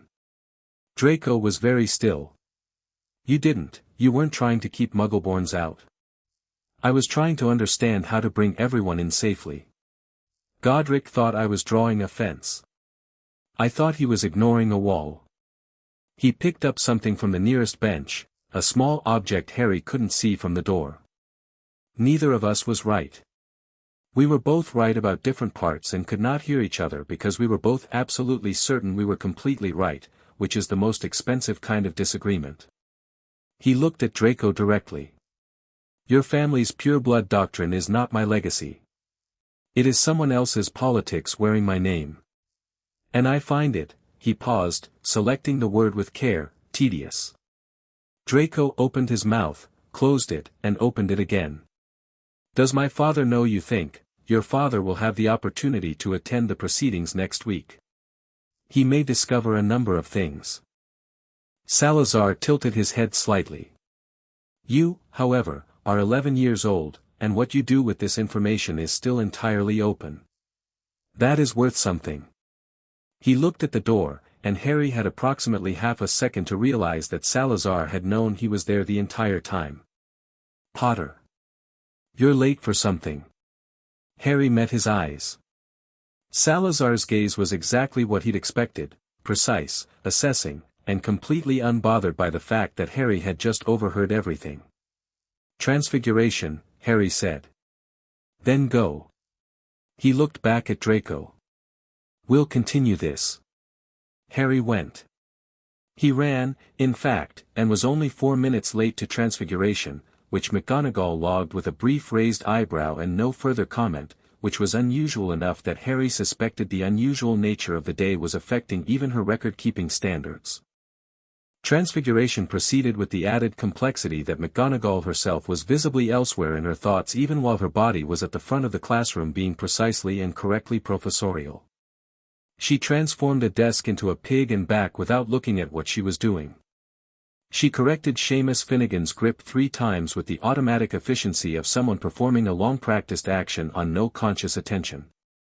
Harry watched her and thought about her face last night when Godric had inclined his head at her. Halfway through the lesson, while everyone else was occupied with the intermediate steps of transfiguring a matchstick, Harry said quietly, Professor Potter. She was marking something at her desk. Your match is still a match. Yes, I know. He hadn't tried yet. Can I ask you something? She looked up. Assessed him with the quick thoroughness that was her professional default. Within reason. Did you know about the charter? Before last night? The room was loud with the scratch of quills and the occasional small pop of partially successful transfiguration. McGonagall looked at Harry for a moment longer than she might have. The charter exists in the curriculum for 7th-year wizarding law electives, she said carefully. Its existence is a matter of historical record. That's not what I asked. She set down her quill. No, she said. It isn't. She was quiet for 3 seconds, which on McGonagall's scale was a long time. I knew that the headmaster held several positions simultaneously. I chose to believe, that the relevant provisions were historical rather than operational. A pause. I'm revising that assessment. Harry turned back to his matchstick and had it half transformed before she'd finished speaking. She noticed, he could feel her notice, but said nothing, which was itself a kind of comment. He thought about Godric saying, anyone who tells you differently is managing you. He thought about the way McGonagall was managing the dissonance between her loyalty to Dumbledore and the thing she'd already seen with her own eyes, slowly, carefully, with the precision of someone who operates on facts and doesn't like what the current facts are producing. He didn't push it. She'd get there. He could see her getting there. The castle opened a door at lunch. Not metaphorically. Literally. A door that had not been there at breakfast appeared in the wall between the great hall and the first-floor corridor, a door of dark wood with iron handles in the shape of the four founders' emblems, lion, badger, eagle, serpent, intertwined. It was there when the students filed in for lunch and several first-years walked past it 3 times trying to determine whether it was an illusion before a 5th year confirmed it was solid by knocking on it, which produced a sound that suggested it was quite thick and quite old and had been here before, behind the stone, waiting. Nobody opened it. Nobody tried. The instinct to ask permission or wait for instruction was stronger than curiosity, mostly. Helga Hufflepuff came into the great hall during lunch, took one look at the door, and smiled the way someone smiles when a friend does something expected and welcome.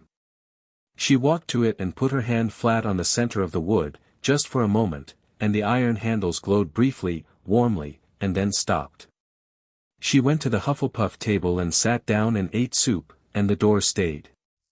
After lunch, Harry walked past it on his way out and stopped. The carved emblems were right at eye level.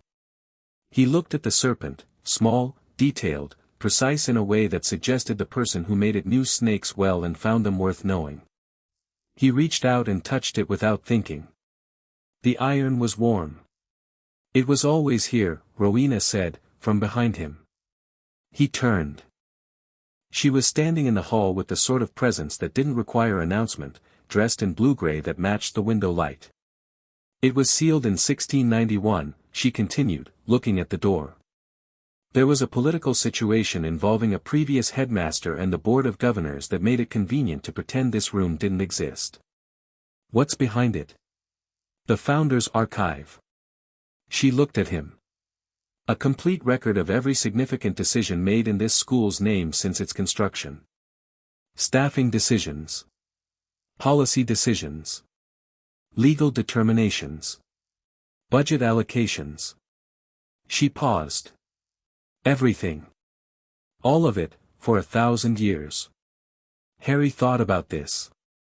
And now it's open. It will be, yes. Tomorrow, when the formal proceedings begin. She was watching his face with that cataloging quality. Does that concern you? No, Harry said. Then, because the question felt important, should it? That depends on what you think you'll find, Rowena said. I think you already have some idea. She moved toward the door and put her own hand on it, the same gesture Helga had made, but Rowena's was less a greeting and more a confirmation, checking something, verifying. There are records in this archive that concern you specifically, Harry. Decisions made before you arrived. I think you should read them. Harry stood very still. What kind of decisions? The kind that were made for your benefit by people who were certain they knew best. Her voice was not cruel.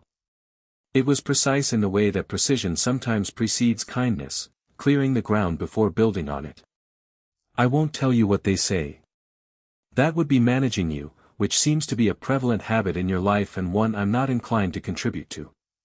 She removed her hand from the door. The archive opens tomorrow. You'll have access.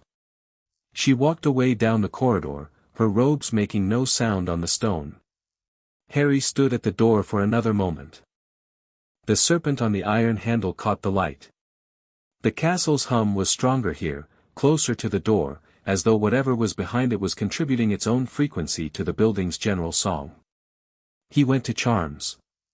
Snape taught potions that afternoon with the same controlled precision he apparently brought to everything, but there was something different in the room, and the something was Salazar Slytherin, who had arrived in the potions classroom 5 minutes before the students and was standing in the corner of the room looking at the equipment and the ingredient stores with an expression of measured assessment. He didn't teach. He didn't interfere. He simply stood in the corner and observed, and the effect of this on Snape was fascinating and subtle. Snape was slightly more precise than usual, slightly more measured in his explanations, as though he were aware of being evaluated by someone whose evaluation had specific weight. Harry noticed this and found it interesting. He noticed Snape notice him noticing this, and Snape's expression did the complicated compression thing it did when he was having a thought he wasn't going to share. Boil cure potion, Snape said, to the class. The instructions are on the board. You have until the end of the period. He walked between the benches in his usual manner, which was the manner of a man who has decided that surveillance is its own form of pressure. He stopped at Harry's bench, looked at the cauldron, looked at the ingredient preparation, and said nothing. He moved on. Salazar, from his corner, watched Harry's cauldron. Harry concentrated on the potion.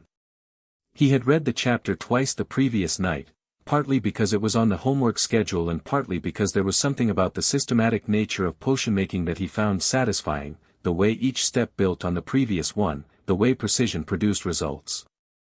He'd had a similar relationship with cooking in the Dursleys' house, which was, he supposed, a qualification of a particular sort. His potion was the correct shade of orange by the halfway point. Neville's cauldron, 2 seats away, was not. Harry watched Neville adding his porcupine quills with shaking hands and the expression of someone who is aware that something is going wrong and is not sure what intervention is available. The potion had gone slightly thick.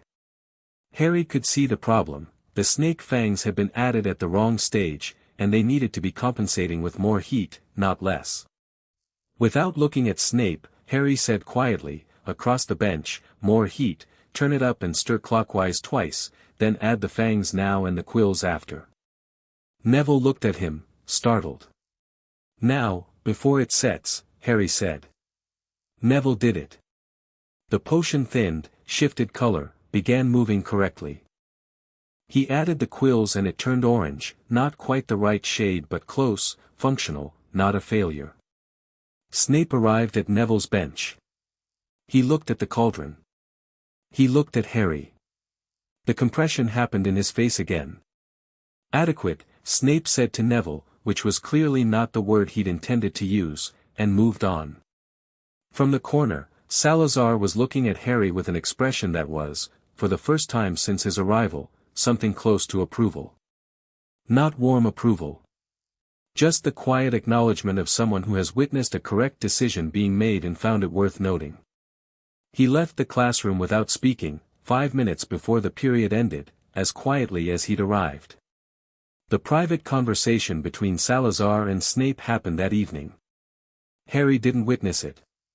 He pieced together what he could from the aftermath. What he knew, Snape had requested it, according to what Percy had overheard from a portrait in the corridor. Salazar had agreed and named the time. They had met in the small professor's antechamber off the potions corridor at 8 o'clock, and whatever happened inside took 40 minutes. What Harry could observe when Snape emerged into the great hall at 9:15, where Harry and Hermione were sitting late with books, legitimately, on a study extension McGonagall had granted for a transfiguration essay, was this: Snape walked across the hall, stopped, appeared to consider something, and then looked at Harry directly.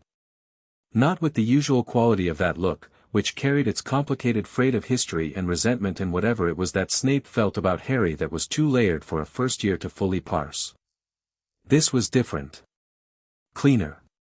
"Your potion today," Snape said. Harry waited. "The correction you suggested to Longbottom was technically correct." A pause. "It was also outside the instructions on the board, which means you were improvising with a remedy you should not yet know." Another pause, longer. "Where did you learn that sequence?" "I read ahead," Harry said. Snape's expression did something brief and complicated. "Your mother," he said, "also read ahead." He said it the way someone releases something they've been holding tightly for a long time, not easily, not comfortably, but deliberately. With effort. Then he turned and left the hall, and Harry sat there with the word mother sitting in his chest like something that needed careful handling. Hermione was very carefully not looking at him. She was reading her Transfiguration textbook with extreme attention. "That was," Harry started. "Yes," she said. He said, "I know." Harry looked at the door Snape had left through. He thought about legacy, which was the word Nott had overheard in the corridor. He thought about Salazar saying to Draco, "Someone else's politics wearing my name." He thought about 40 minutes in a room with someone who had spent decades inhabiting a version of themselves built around a borrowed identity. He went back to his essay. But something in him had shifted, quietly, the way the castle shifted when it opened a door that had been closed for 300 years. At 9:45, McGonagall found Godric in the corridor outside the second-floor portrait gallery. He was looking at a painting of Hogwarts from the air, not a magical painting, just a painted view, capturing the castle as it had looked in the 15th century, which was substantially different from how it looked now. More towers. Fewer additions on the east side. The lake slightly further from the main building. "You're thinking about changes," she said. He glanced at her. "I'm thinking about how much the same it is." He looked back at the painting. "Which surprises me more than the changes do." He nodded at the main tower. "That's still exactly the same. I put the capstone on that tower myself. Didn't trust anyone else with the angle." "A beat. Rowena has notes on why I was wrong about the angle." McGonagall came to stand beside him. They were both looking at the painting. "Professor Gryffindor," she said. "Just Godric is fine." Godric. She was composing herself with visible effort, which was itself an unusual thing to witness. I owe you an apology, I think. On behalf of those of us who have been serving here and did not act when, don't," he said, not unkindly. She stopped. "You didn't know what you didn't know," he said. "That's not a moral failing. That's a structural problem, and structural problems are what we're here to fix." He looked at her. "You served this school. You've served it honestly and with everything you have, for a long time. I've been watching from that frame for 30 years. He nodded at the distant end of the corridor where the Great Hall portrait hung. "You are exactly what this school needs. You always have been. The problem was not that you weren't good enough. The problem was that someone else didn't leave enough room." McGonagall was quiet for a long moment. "The proceedings tomorrow," she said. "You'll attend?" "I'll attend." She straightened her robes, a habitual gesture that she probably did when she was settling something internally. "I'll bring my notes. I've been reconstructing the timeline. Trying to identify every point where the positions were accumulated. It may be useful for the formal record." Godric turned and looked at her with full attention. "That will be useful," he said, and he meant it. "I began last night," she said. "After dinner." A pause. "It took me 3 hours and I had to revise the timeline twice. I was wrong about several things." She said this the way she said things that cost her, directly, without softening. "When was the earliest position?" "The headmastership in 1956. Then Chief Warlock in 1969. Then Supreme Mugwump in 1975. She paused. "The Elder Wand was already in his possession before the headmastership. Technically the wand predates all of it." Her voice was careful. "He has had the wand for nearly 50 years. Godric absorbed this." "The rate of accumulation," Rowena said, from the corridor behind them. They both turned. She was there, apparently having been there for some time, which Harry had noted was a quality Rowena seemed to possess, arriving without event, being present without performance. "The rate matters," she continued, walking toward them. "Not a power grab. A series of quiet acquisitions over decades, each one individually defensible, each one making the next one easier to justify." She stopped beside McGonagall and looked at the painting too. "It was not a plan. It was a habit. Which makes it," she said, "genuinely interesting to dismantle." McGonagall looked at Rowena with an expression that was the beginning of something, respect, Harry thought, watching from the other end of the corridor where he had stopped on his way to the common room.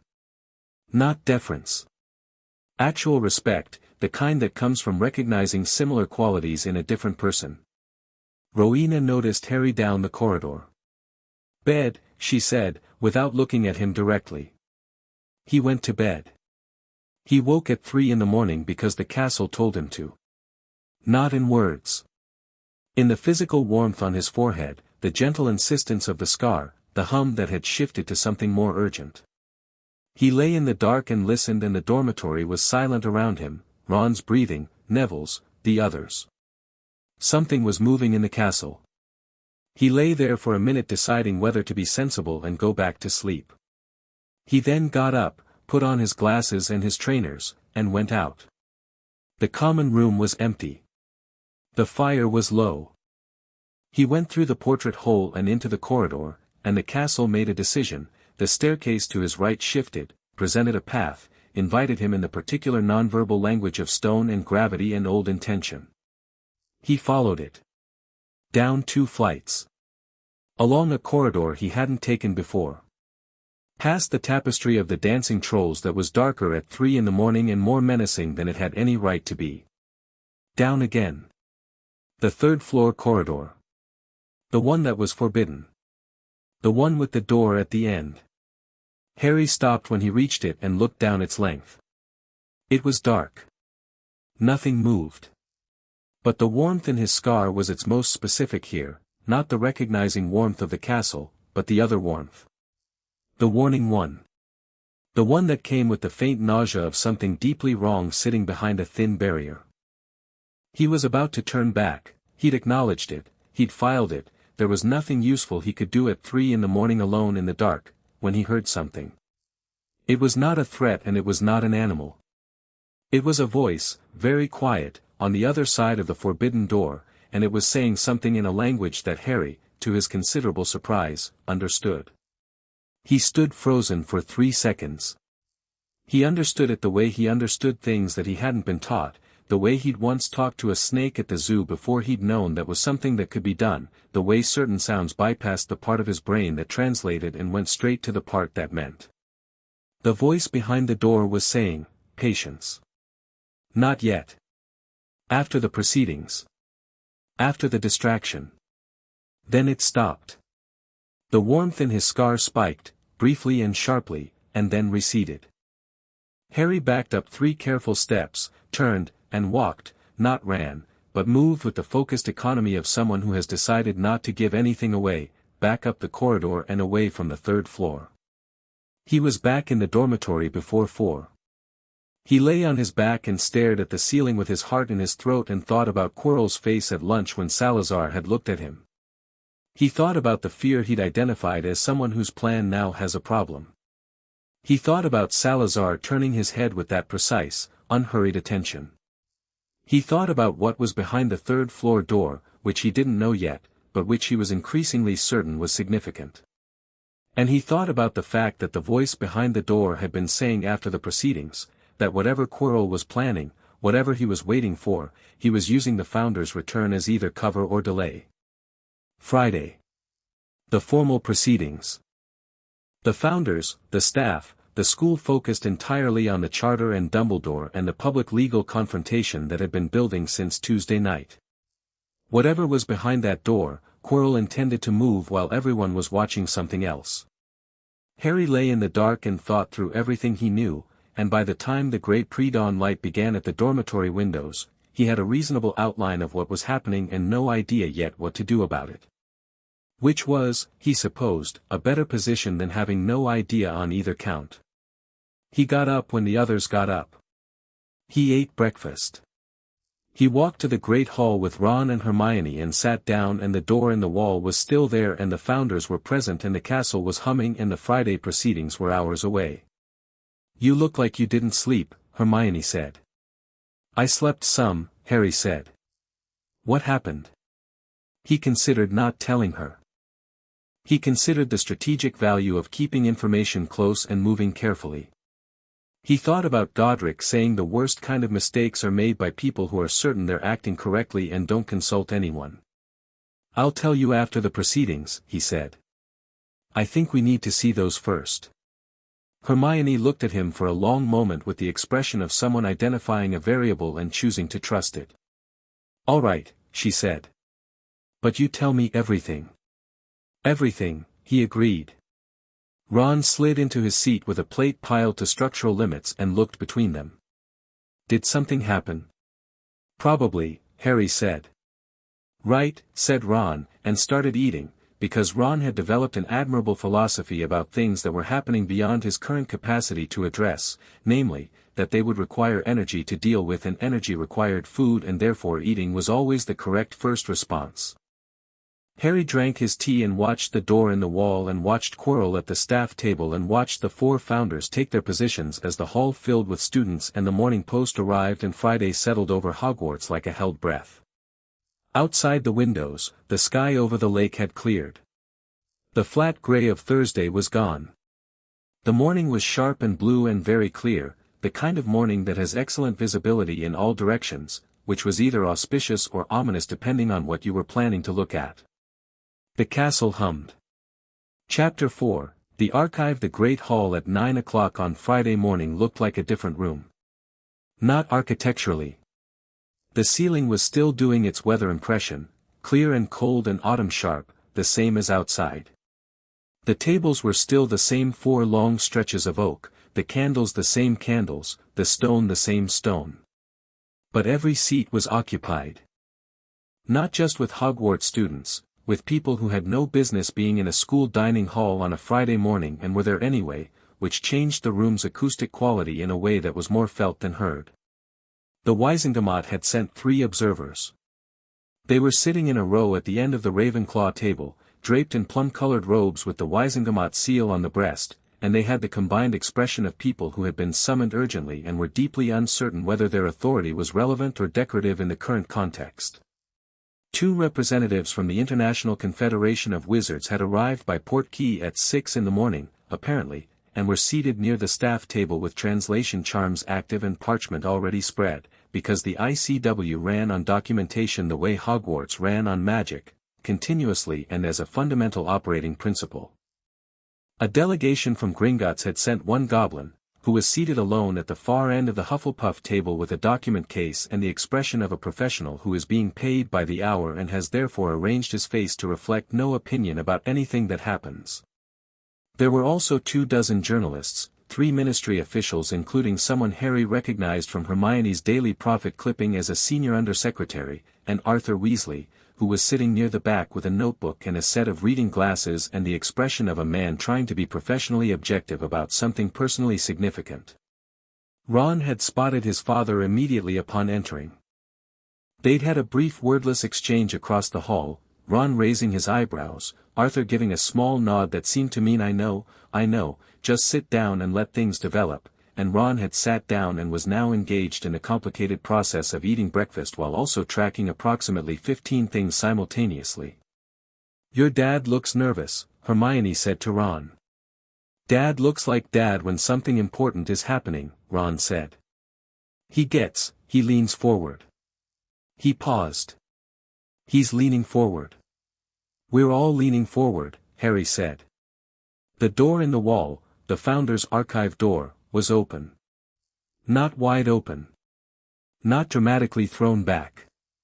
Just open, by about a foot, as though someone had checked it was unlocked and then left it for people to approach in their own time. The space behind it was dark from this distance but not threatening dark, the quality of darkness that's simply the absence of current light, as opposed to the presence of something concealing itself. Harry looked at it and thought about what Rowena had said. Records that concern you specifically. Decisions made before you arrived. He'd been thinking about it since Thursday afternoon, turning it over, examining it from different angles.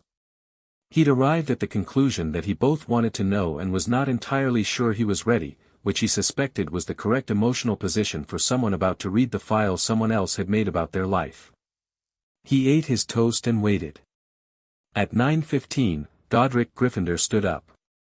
He was at the end of the Gryffindor table as usual, and he stood up the way he always did things, without announcement, without ceremony, with the simple physical fact of a person deciding to be vertical.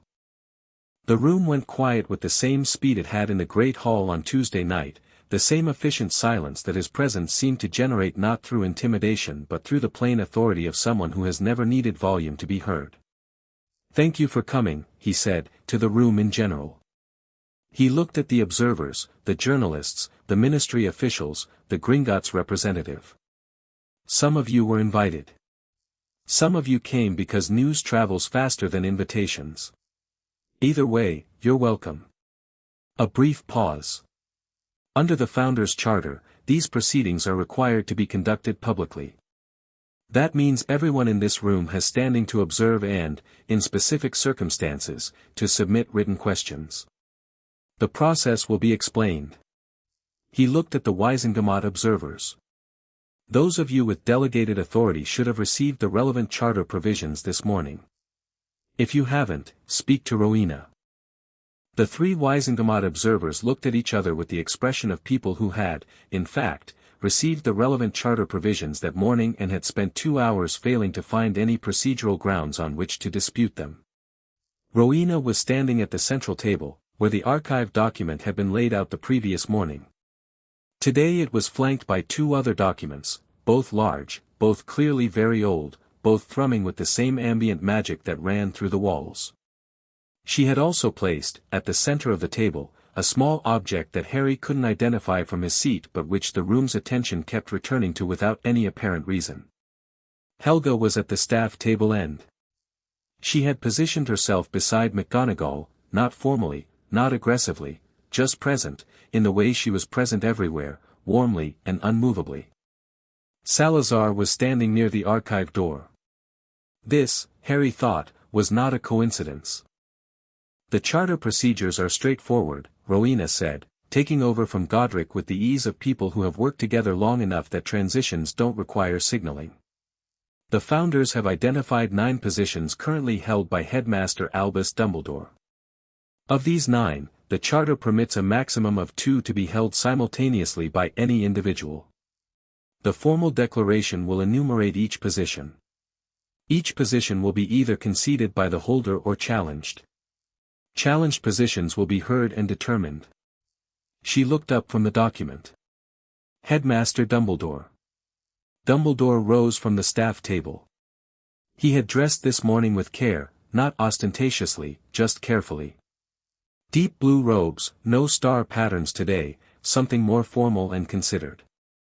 He had his wand at his belt and his hands clasped in front of him, and his expression had the quality of someone who has made their peace with the next few hours and intends to conduct himself accordingly. "I'm ready," he said. He walked to the central table and stood across from Rowena. Godric took a position to Rowena's left. Helga moved from the staff table end to Rowena's right. Salazar, from the archive door, walked forward and completed the arrangement, 4 points of a compass, surrounding the table and the document and the small unidentified object at its center. Harry noticed that the castle's hum, which had been building all morning, had reached a kind of plateau. Not louder. More present. As though the building were paying attention with something other than its usual ambient awareness. Position 1, Rowena said. Headmaster of Hogwarts School of Witchcraft and Wizardry.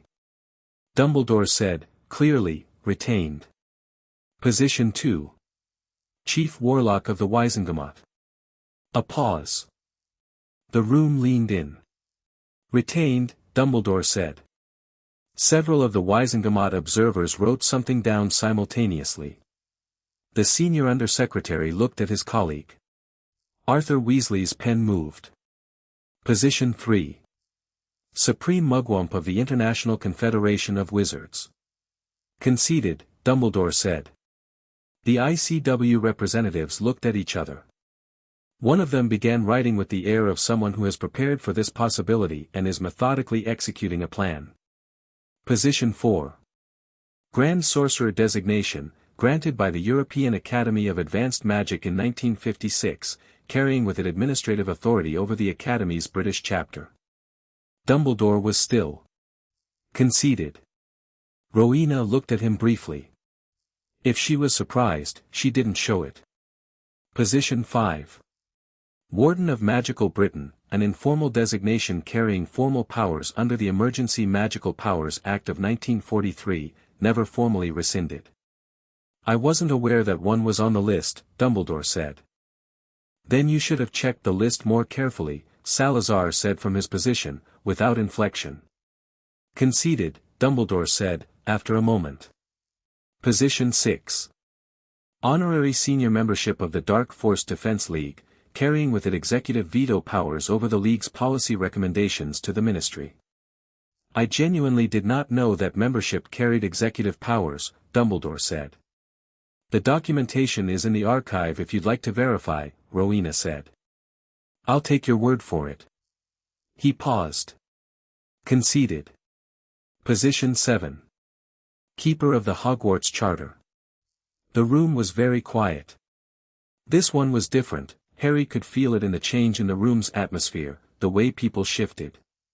The keeper of the charter was, under the original document's terms, the individual with authority to interpret the charter's provisions. Whoever held that position had, effectively, the power to decide what the charter meant. Dumbledore looked at Rowena for a long moment. That one, he said, I concede. And I want to say, for the record, that the position should return to founder standing. As it was intended. Rowena accepted this without visible reaction. Position 8. Order of Merlin, First Class. Honorific, Dumbledore said. Not a position of institutional authority. I'd argue it falls outside the charter's scope. Agreed, Rowena said. It does. I included it for completeness. It remains. Something shifted in Dumbledore's posture, a slight easing, almost imperceptible. Thank you for the precision, he said, and meant it. Position 9, Rowena said, and the room somehow got even quieter, which shouldn't have been physically possible. The Elder Wand. Held in your possession since 1945. Under the Founder's Charter, Section 14, the Elder Wand is, I know what Section 14 says, Dumbledore said quietly. Then you know the wand is held in trust by the headmaster on behalf of the school. Not owned privately. Not by anyone. She paused. You have had it in your personal possession for 46 years. I have, he said. During which time it has been used, for the protection of the wizarding world, he said, and this was the first time his voice had changed, the first time the controlled surface had shifted to show what was underneath, which was not anger and not defiance but something more complicated, something that wanted to be principle and might have been fear wearing principle's clothes. You've been in portraits, Rowena. You watched 1945. You watched what I used it for. I watched, she said. And I'm not disputing the necessity of 1945. I'm disputing the 46 years of personal retention afterward. It needed to be safe. It needs to belong to the school. Silence. What happens to it now? Dumbledore asked. The question was genuine, not a delaying tactic. An actual question from a man who wants to know the answer. Rowena glanced at the small object at the center of the table, the one Harry had been trying to identify. She reached out and uncovered it with a single smooth motion. It was a glass case, about the size of a birdcage, with Hogwarts' 4 emblems inlaid in the base. Empty. It will be held here, Rowena said. In the archive. Behind the door Salazar is standing next to. Accessible to the headmaster in extraordinary circumstances, as the charter specifies, under the authority of all 4 founder positions jointly. She looked at Dumbledore. You retain the headmastership. Therefore you retain access, under those conditions. The wand doesn't disappear, Albus. It just comes home. Dumbledore looked at the glass case. He stood there for a long moment. Then he reached inside his robes and produced the Elder Wand. The room made a collective sound that wasn't quite a gasp, more like a sharp, involuntary intake of understanding. Because the Elder Wand was unmistakable. Harry had never seen it before and he recognized it immediately, not from pictures, but from the same deep ambient channel through which the castle communicated, the old magic responding to a very old object with something like a tremor. Dumbledore set the wand in the glass case.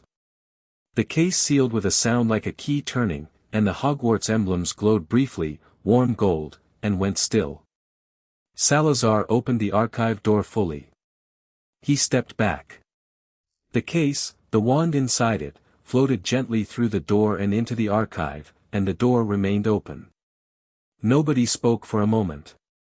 The conceded positions, Rowena said, returning to her document with the determination of someone who understands that maintaining process matters most when everyone around you wants to stop and absorb, will be transferred as follows. Supreme Mugwump, to an elected successor within the ICW, the election to occur within 60 days. She looked at the ICW representatives. You'll administer that. We will, said the senior of the two, finding her voice. Grand Sorcerer, the position is dissolved.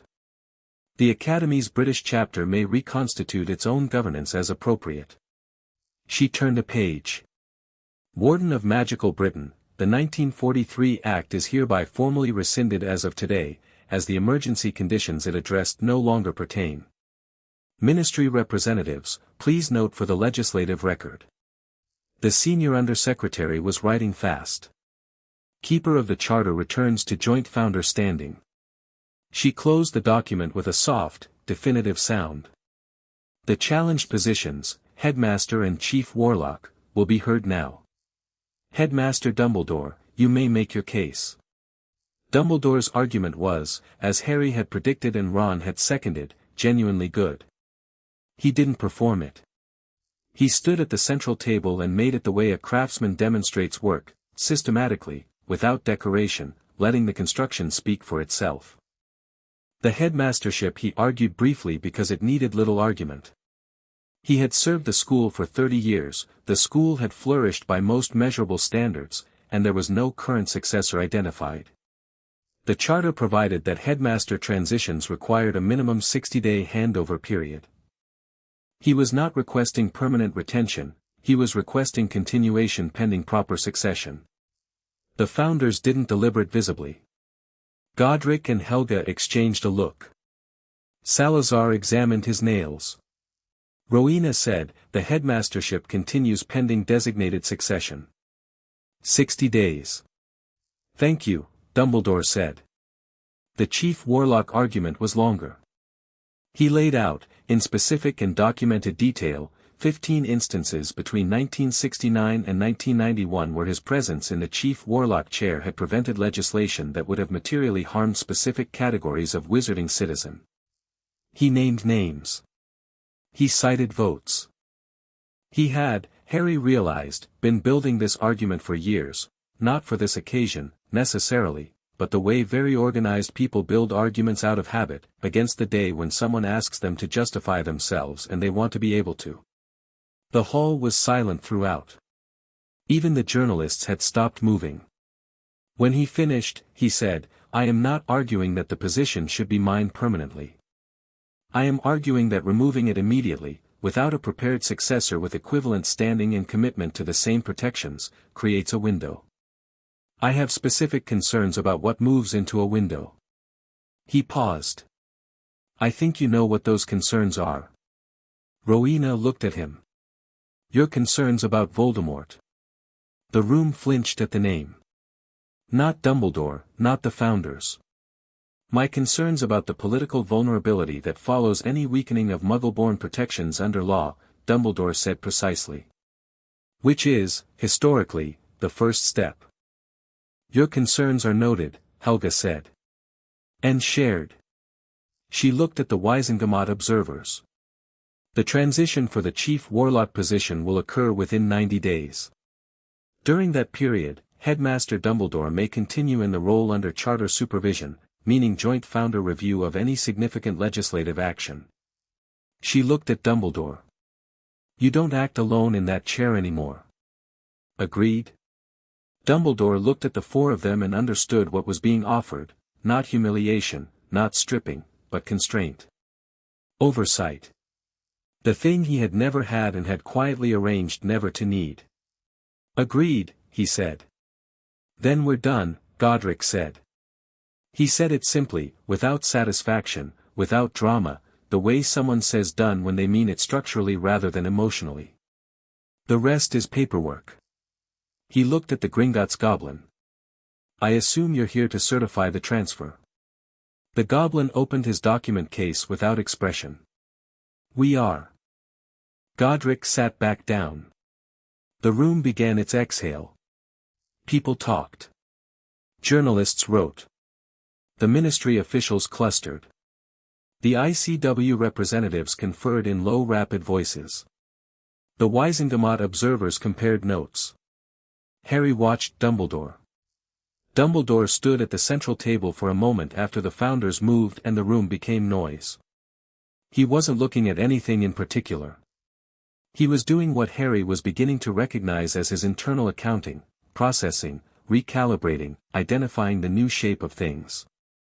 Then he looked up and found Harry watching him, and something happened in his face that was not guilt and not apology but was perhaps the beginning of honesty with himself. He nodded at Harry once, slightly.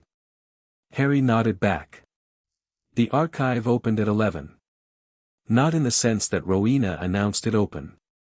In the sense that the door stayed open, the interior lit itself with the same warm light as the portrait frames, and a small hand-lettered card appeared on the frame, "All students welcome. Please return documents to their original position." Harry had herbology at 11. He went to herbology. He went because McGonagall's voice was in his head saying something about the importance of maintaining normal routines within extraordinary circumstances, and also because Professor Sprout had been teaching alongside Helga Hufflepuff since 6 in the morning, and the herbology class she delivered that day was, by any reasonable assessment, the best lesson any of the first years had experienced in any subject since arriving, because she was teaching everything she knew with the addition of everything Helga had given her, and the combination was extraordinary. Neville Longbottom repotted a mandrake with perfect technique, and Sprout said nothing but looked at him with the expression of someone who has found what she was looking for. Neville didn't notice because he was looking at the mandrake with the focused pleasure of someone discovering that they are, in fact, good at something. Harry noticed. He thought about Helga's pointing gesture at the sorting, the tap on the temple. He thought about the way certain people saw certain things in others before those others could see it themselves, and what that vision was worth when someone was willing to act on it rather than simply file it away. After lunch, Harry went to the archive. He went alone. He'd considered telling Ron and Hermione, he'd promised Hermione everything, and he would deliver on that, but he wanted to go alone first. There was a difference between understanding something and having been observed understanding it, and he needed the first without the second for this particular thing. The archive room was larger than the door suggested. The walls were shelves, floor to ceiling, containing documents of every size and material, parchment, vellum, something that might have been pressed bark in the very old sections, paper in the more recent ones. The documents were organized chronologically along one wall and thematically along the others. The floor was clean stone, and the light came from ceiling globes like the ones Harry had seen in the Chamber of Living Languages. The glass case with the Elder Wand was at the back of the room, on a raised stone platform, glowing faintly with the same ambient gold. Harry looked at it for a moment. Then he looked away. He was here for something else. He found the section labeled Individual Records, student and staff, with the unerring instinct of someone who has been told the information is there and cannot rest until they've verified it. The records were organized by family name. He found P. He found Potter. There were 2 files. The first was thin and labeled James Fleamont Potter, 1971 to 1978. He left that one. He'd come back to it. The second was thicker than he expected for someone who had only been at the school for 4 days, and when he opened it, he understood why. The file did not begin in 1991. It began in 1981. There was a memorandum dated November 2, 1981, in Dumbledore's distinctive handwriting. It was addressed to himself, which was either the habit of a very organized person or a very specific kind of accountability, placed HJP with the Desley family, Privet Drive, Surrey, at approximately 3 in the morning. Blood protection sealed. Charm will hold while he remains with blood relatives. Minerva has concerns about the appropriateness of the placement. I have overruled them. The alternative placements available within the wizarding world carry specific risks that I am not prepared to manage at this time, Sirius Black is an unknown quantity, Remus Lupin is a werewolf and therefore legally compromised, and any high-profile wizarding family would either become a target immediately or would raise the boy in such a way as to create impossible expectations. The Dursleys will provide safety and obscurity. I have reviewed Petunia Dursley's history with her sister. It is not warm but it is blood, and blood is the mechanism. I will monitor. Harry read this twice. Then he read the next document, dated July 1982, which was a brief note confirming that he had monitored and that the living situation was, in his assessment, adequate. Then the July 1983 note. Then 1984. Then 1985, which was the first one that mentioned anything specific, a notation that Vernon Dursley had reduced Harry's food allowance and that this had been observed through the Dursley family owl that had been monitoring the household and that the headmaster had decided this did not rise to the level of actionable intervention. Harry put that document down. He picked it up again. He put it down.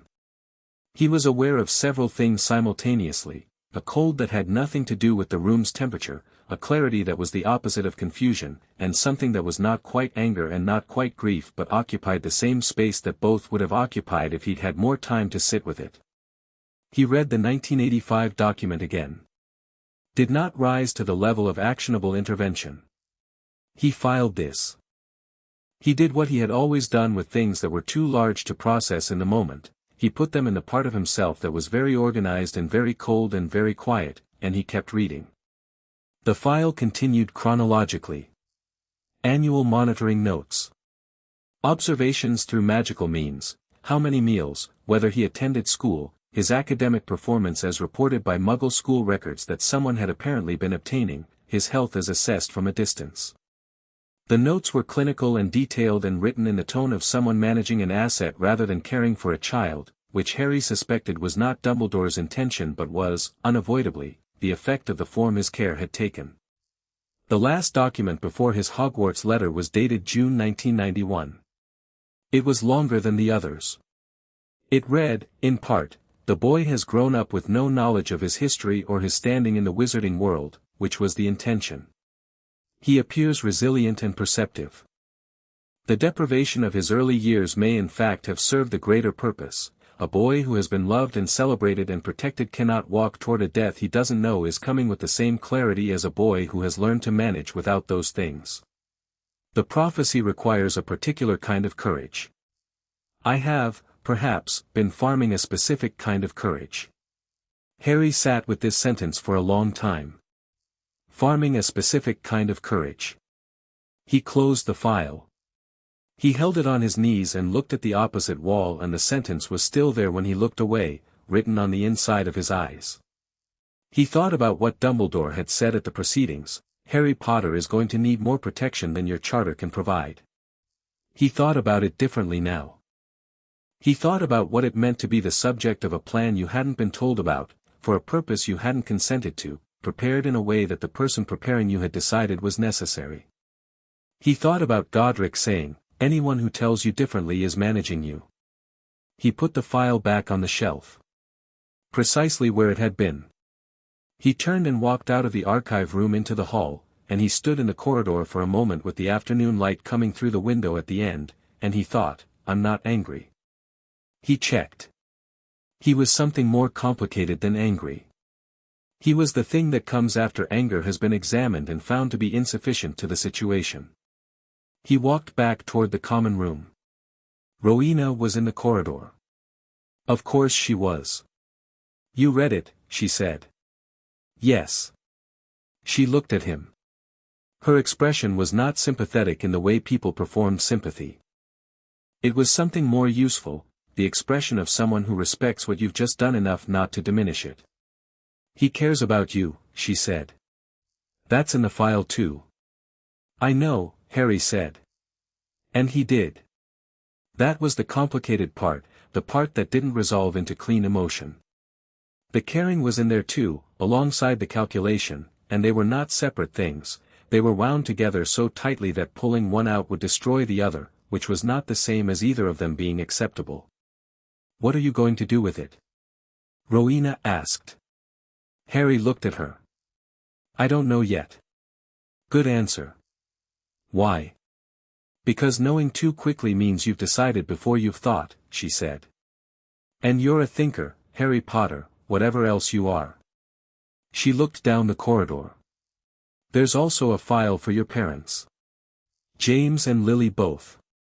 When you're ready. He absorbed this. Not today. Not today, she agreed, without judgment. She went one way and he went another, and the castle carried both of them in its ordinary afternoon sounds, students in corridors, a distant bell, the creak of staircases having opinions, and Harry walked back to Gryffindor Tower with the weight of what he'd read distributed carefully through his whole body, the way you carry something heavy on a long walk, not by pretending it isn't heavy, but by finding the right way to hold it. He found Ron and Hermione in the common room. He told them everything. He'd promised Hermione everything, and the word everything in this context meant the 3 in the morning third-floor corridor, the voice in a language he shouldn't have understood, Quirrell's face at lunch, what the voice had said about after the proceedings. He told them the part about the archive and Dumbledore's file. He told them the sentence about farming courage. Hermione, to her credit, said nothing for a full 30 seconds after he finished. Then she said, "The proceedings are done." Which means Quirrell's window just opened. Yes, Harry said. Tonight, maybe, Ron said. Or tomorrow. He said after the proceedings. The proceedings ran until midday. After that is now. Harry paused. He won't move tonight. Too soon. He'll wait for everyone to relax, for the journalists to leave, for things to normalize. Tomorrow night, Hermione said. Maybe. Harry stretched his legs. There's something behind that door on the 3rd floor. Something worth protecting. Something Quirrell wants. And Quirrell isn't just Quirrell, Hermione said quietly. Harry looked at her. The language you heard, she said. Behind the door. You understood it without knowing it. And your scar, she was holding her notebook but not writing in it, which meant this was the thinking stage, not the recording stage. There's something in you that responds to, yes, Harry said. They sat with this for a moment. Salazar looked at Quirrell at lunch, Ron said. Tuesday. I saw that. Did Salazar know? Harry thought about Salazar in the potions classroom, in the corner, watching. Salazar on Tuesday, reading his book and saying nothing. Salazar at the archive door this morning, positioned there throughout the entire proceedings. Yes, Harry said. I think Salazar has known since the first night. Why hasn't he done anything? I think he has been, Harry said. I think he's been doing things we can't see yet. He looked at the fire. We need to tell one of them. Tonight. Which one? Ron asked. The question sat there. Not because the answer was difficult, Harry realized, but because each choice implied something different. Rowena would want all the information and would integrate it strategically. Helga would want to protect everyone first and address the threat second. Godric would want to act immediately and ask questions during the action. Godric, Harry said. He'll do something. And that's what we need, Hermione said. Yes, Harry said. He stood up. I'll go now. He was at the portrait hole before Ron said, You're not afraid of any of this, are you? Harry stopped. He thought about it genuinely, the way Godric had answered his question in the corridor, sitting with it rather than reflexing a response. No, he said. Should I be? Most people would be, Ron said. It wasn't a criticism. It was almost admiring. I lived in a cupboard for 10 years, Harry said. Everything since then has been comparatively spacious. He went through the portrait hole. In the corridor, he found Godric already there. Not waiting, exactly. Moving toward him from the other direction, which meant he'd been somewhere and was heading somewhere, and they had converged by the accident of timing that the castle seemed to arrange when it felt arrangements were necessary. Godric looked at him. You have something to tell me. Yes, Harry said. Walk with me, Godric said, and they went. Harry told him everything, the third-floor corridor, the voice, the language, the timing of Quirrell's plan. Godric listened without interrupting, which was the quality Harry was starting to understand was Godric's particular discipline, not a naturally patient man, but a man who had learned patience because he'd discovered that not listening cost more than the time listening saved. When Harry finished, Godric was quiet for a moment. They were in the upper corridor near the astronomy tower, walking side by side, the evening light coming orange through the narrow windows. You understood the language, Godric said. Yes. Do you know what that means? I have some ideas. Say them. Harry said them. He was blunt about it. Godric listened and didn't flinch, and when Harry was done, Godric nodded once with the look of a man receiving information he expected and wasn't pleased about but could work with. We address it, Godric said. When? When Quirrell moves. He looked at Harry. Not before. We address it when there's no question about what's happening and no room for ambiguity about what he intended. He paused. Can you do that? Wait. I've been waiting my whole life, Harry said. This is a specific kind of waiting with an end point. That's better. Godric looked at him with that recognition again, the one without a source. How did the archive go? He said, and his voice changed slightly, not softer, but more careful. I read my file, Harry said. And? I'm still thinking about it. Good, Godric said. Think for as long as you need. Then decide what it means for what you do next. Not what it means about the past, you can't change the past.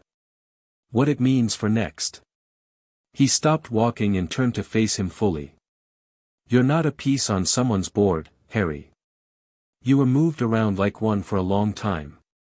That's true. But you're here now, in this school, with your own eyes open, and that changes the geometry of everything. He held Harry's gaze with the directness he brought to everything, uncomplicated and complete. Do you understand me? Yes, Harry said. Then we're all right. They walked back down through the castle, which was settling into its Friday evening rhythms, the noise of students released from the week's formality, the smell of dinner rising from the great hall, the castle's hum running steady and sure beneath everything. Outside, the last light was leaving the sky over the lake, and somewhere in the archive behind its heavy door, the elder wand sat in its glass case and the old records kept their patient, comprehensive account of everything that had happened in these walls.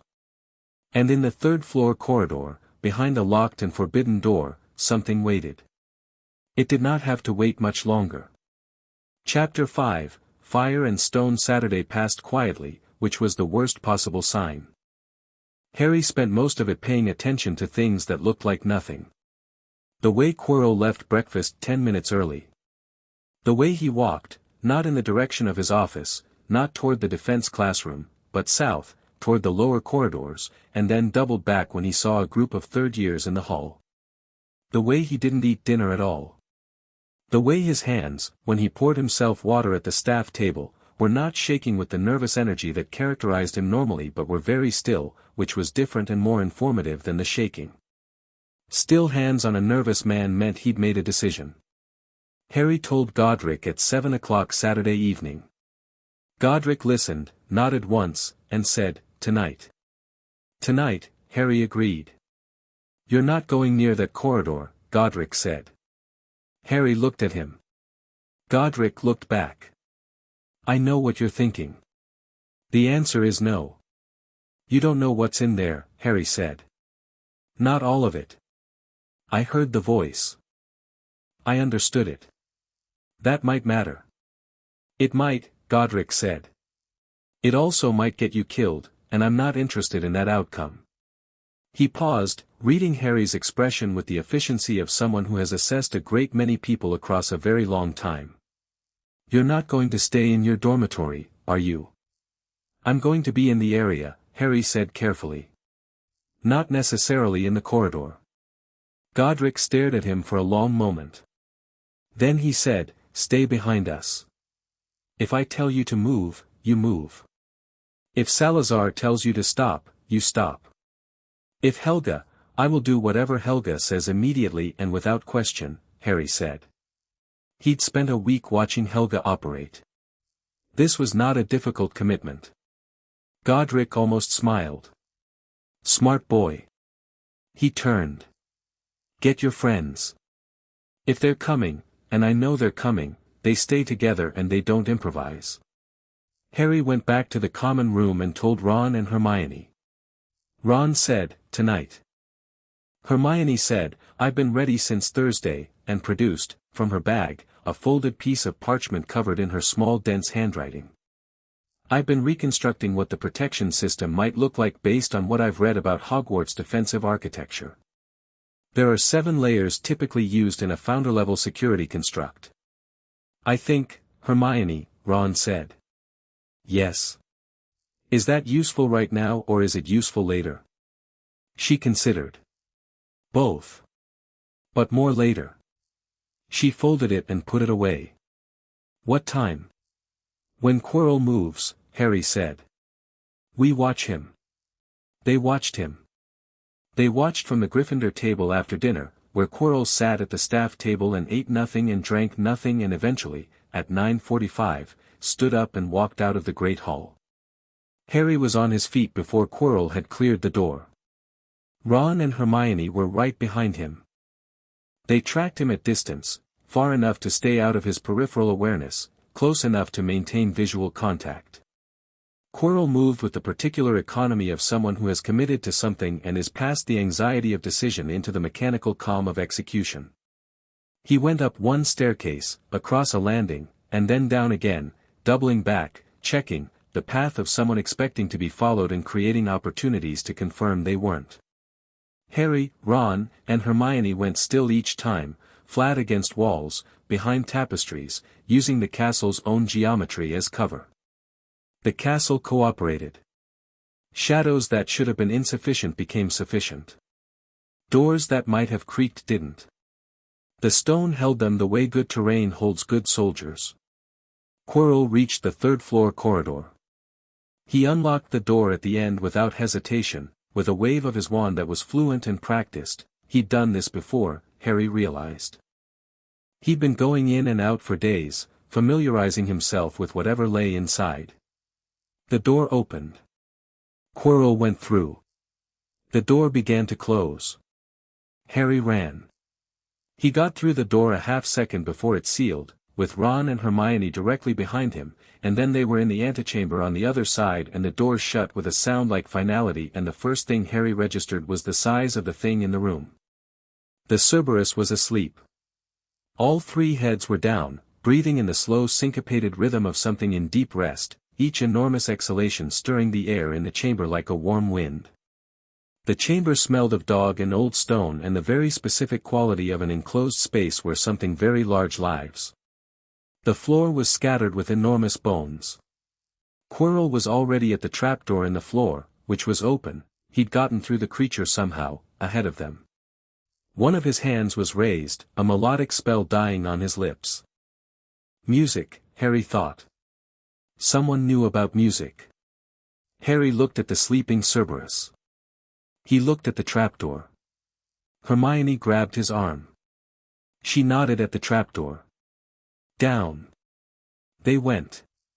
The fall was longer than expected and landed them in a soft, dark mass of something that moved when they hit it and wrapped when they struggled and froze completely when they stopped.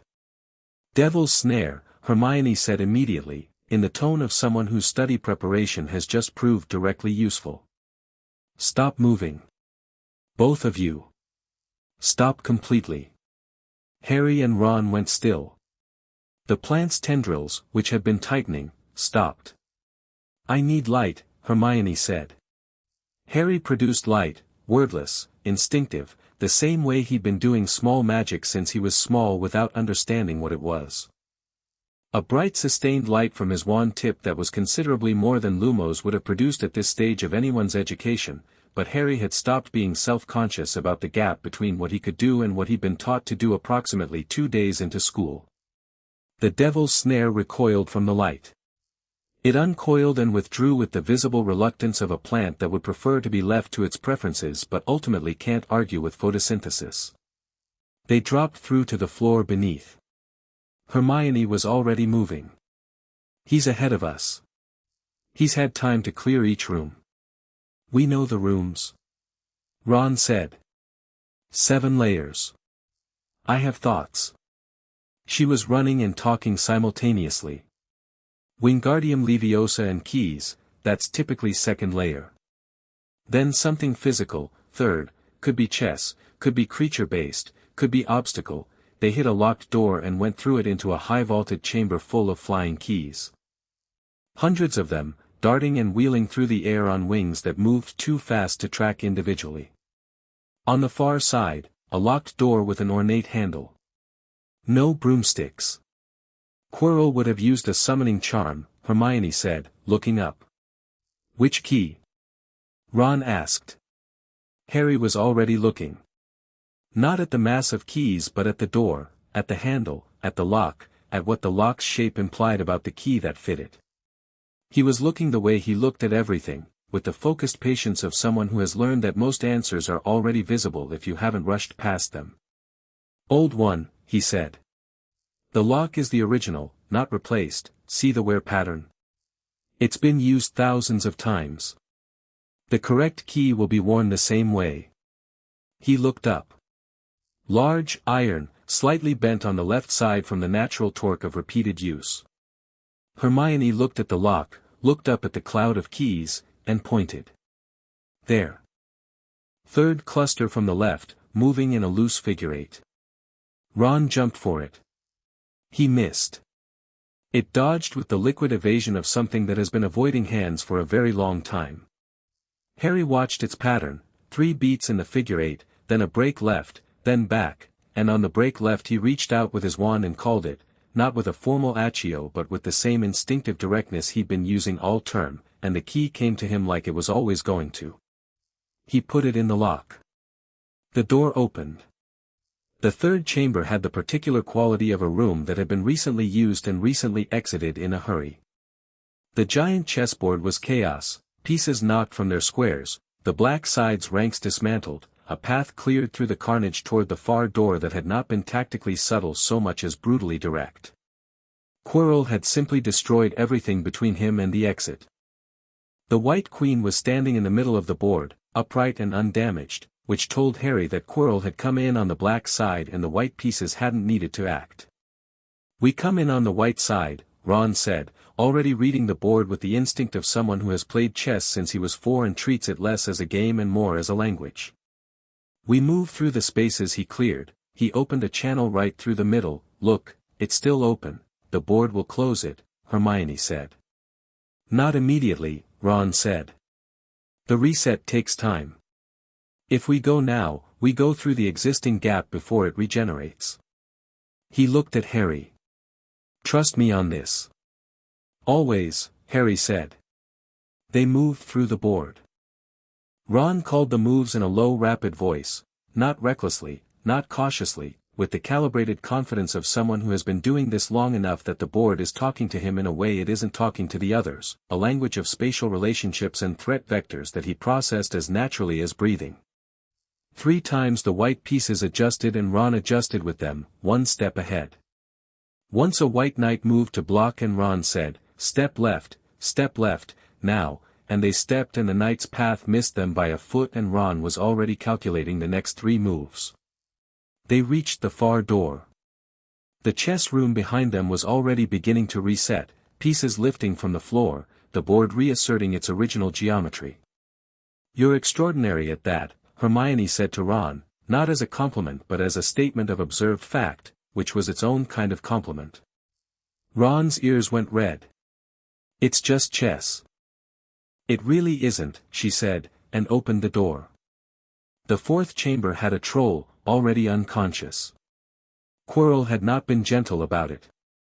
The troll was lying across the room with the expression of something that had encountered a problem it could not club its way out of and had lost the subsequent exchange badly. It was very large and very solidly asleep and there was a scorch mark on the ceiling above it. Harry looked at the troll and felt the scar warmth flare with the same quality it had near Quirrell at the staff table, not the castle's warmth, the other one. Recent. It had been here very recently. Keep moving, he said. The fifth chamber was fire and logic. 2 lines of flames blocked the doors, one purple, one black, and a table holding 7 bottles of varying sizes and a riddle card written in the same neat cursive as the bottles' labels. Harry read the riddle in about 90 seconds. Middle bottle, smallest one, he said. Hermione read the riddle and looked at the bottles and looked at Harry. Yes, she said. How did you? The riddle's a constraint satisfaction problem. Once you identify which properties are fixed and which are variable, you solve it like a logic puzzle, she said. You'd have gotten there in another minute, he said. 30 seconds, she corrected, and picked up the smallest bottle. There was only enough for one person to go through the black fire. They looked at each other. I go, Harry said. Obviously you're not going alone, Hermione said. There's only enough, then come back with more. The bottle says return, and there's enough to go back through the purple flames. She was looking at him with the expression she got when she'd already decided something and was simply communicating the result. Go. We'll be here. Ron said, go on, mate. We'll hold the room. Harry looked at them both. He thought about Godric and Salazar and where they were in all of this, because they'd known tonight was the night and they'd moved before the 3 of them had and they were somewhere in this same construct, ahead or behind or parallel, and the castle was humming strongly enough down here that he could feel it through his shoes. He went through the black fire. The 6th chamber was what he'd been heading toward all along. He felt it before he saw it, the heat that wasn't fire heat, the awareness that pressed against his scar with the specific quality he'd been filing under threat since the first night at the staff table.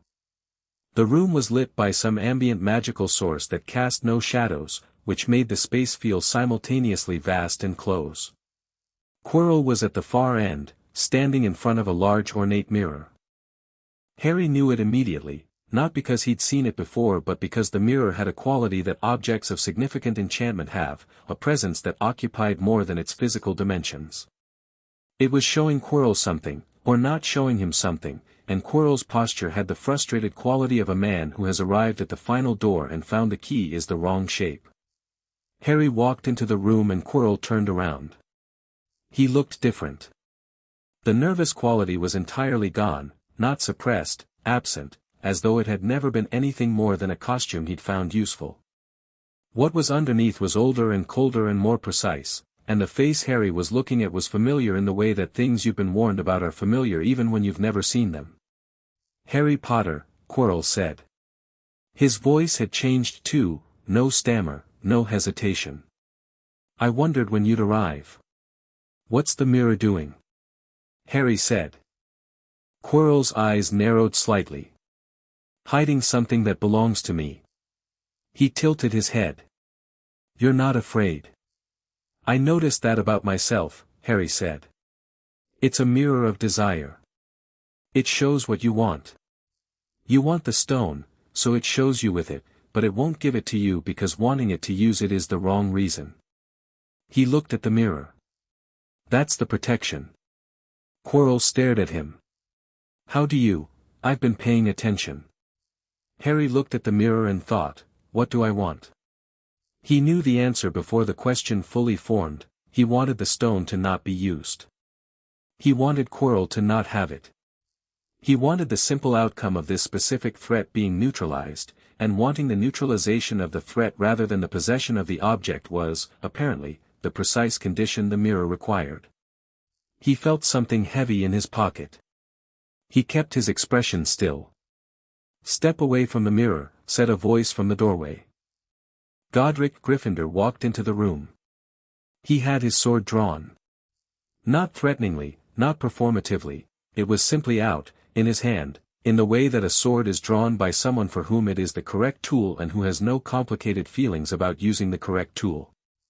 He looked at Quirrell with the expression of a man who has been watching this situation develop for several days and is glad to have arrived at the part where he can act.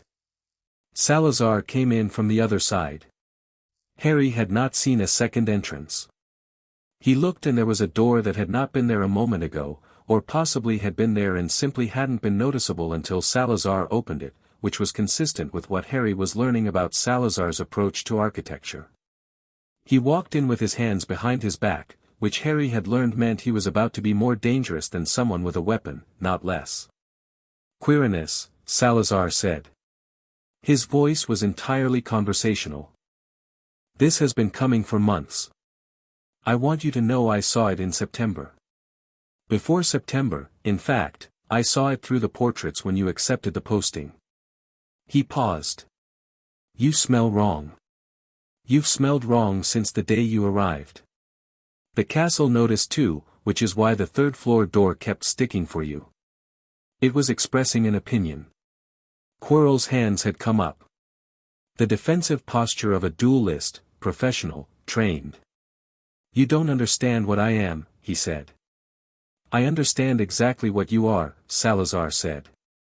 I understand the entity currently sharing your body. I understood it the first time it used one of my own creations to conceal itself, which it did twice in the last decade. He stopped moving, a precise distance from Quirrell.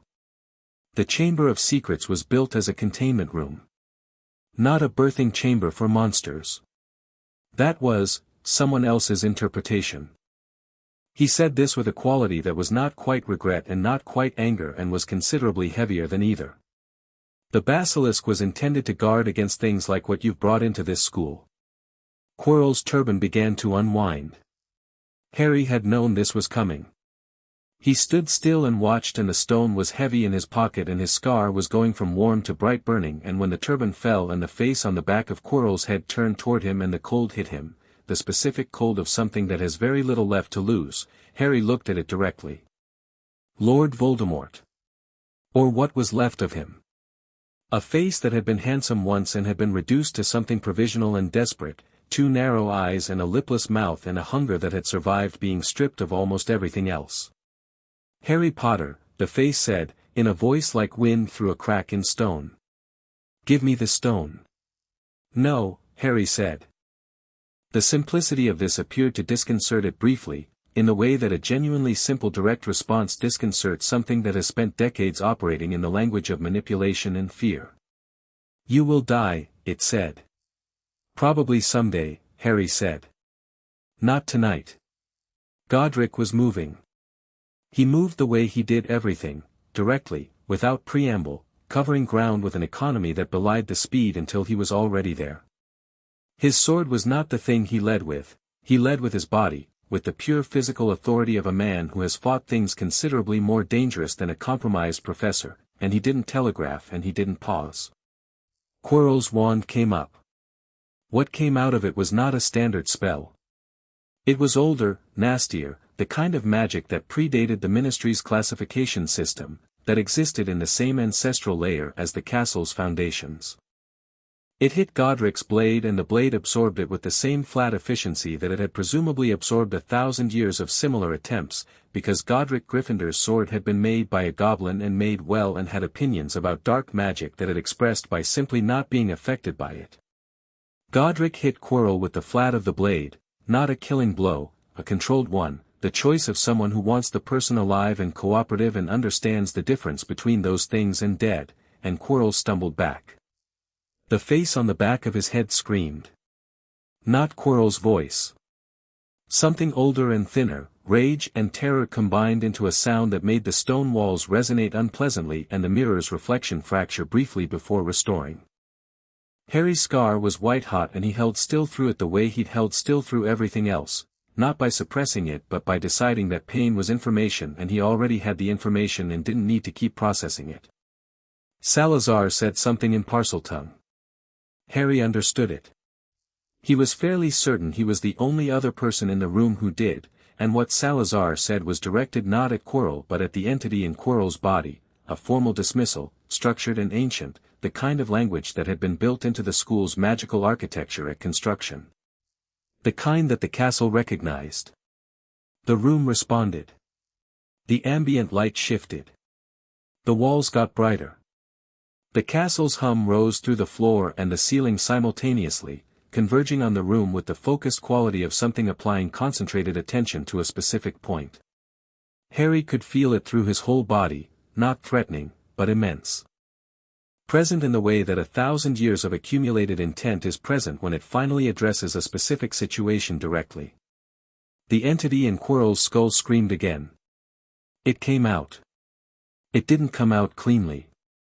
It tore free of Quirrell the way something removes itself from a host that can no longer sustain it, with desperation and violence and the specific ugliness of a thing that was once considerable being reduced to improvisation. A dark mass, formless, shifting, with the eyes still visible and the cold still radiating from it, hovering in the lit chamber and already beginning to dissipate because the castle's magic was actively hostile to its presence and had been since the moment Salazar's words gave it permission to act. Voldemort looked at Harry. Harry looked back. "This isn't over," the remnant said. "I know," Harry said. "But tonight is." The castle pulsed, one deep sustained wave of golden light that originated from the walls themselves, from the foundations, from the charter's binding that ran through the stone, and the dark mass thinned, scattered, and was gone. Not destroyed. Dispersed. Driven out of the contained space of the castle's magic with the comprehensive finality of a building that has decided who is and isn't welcome within its walls. Quirrell collapsed.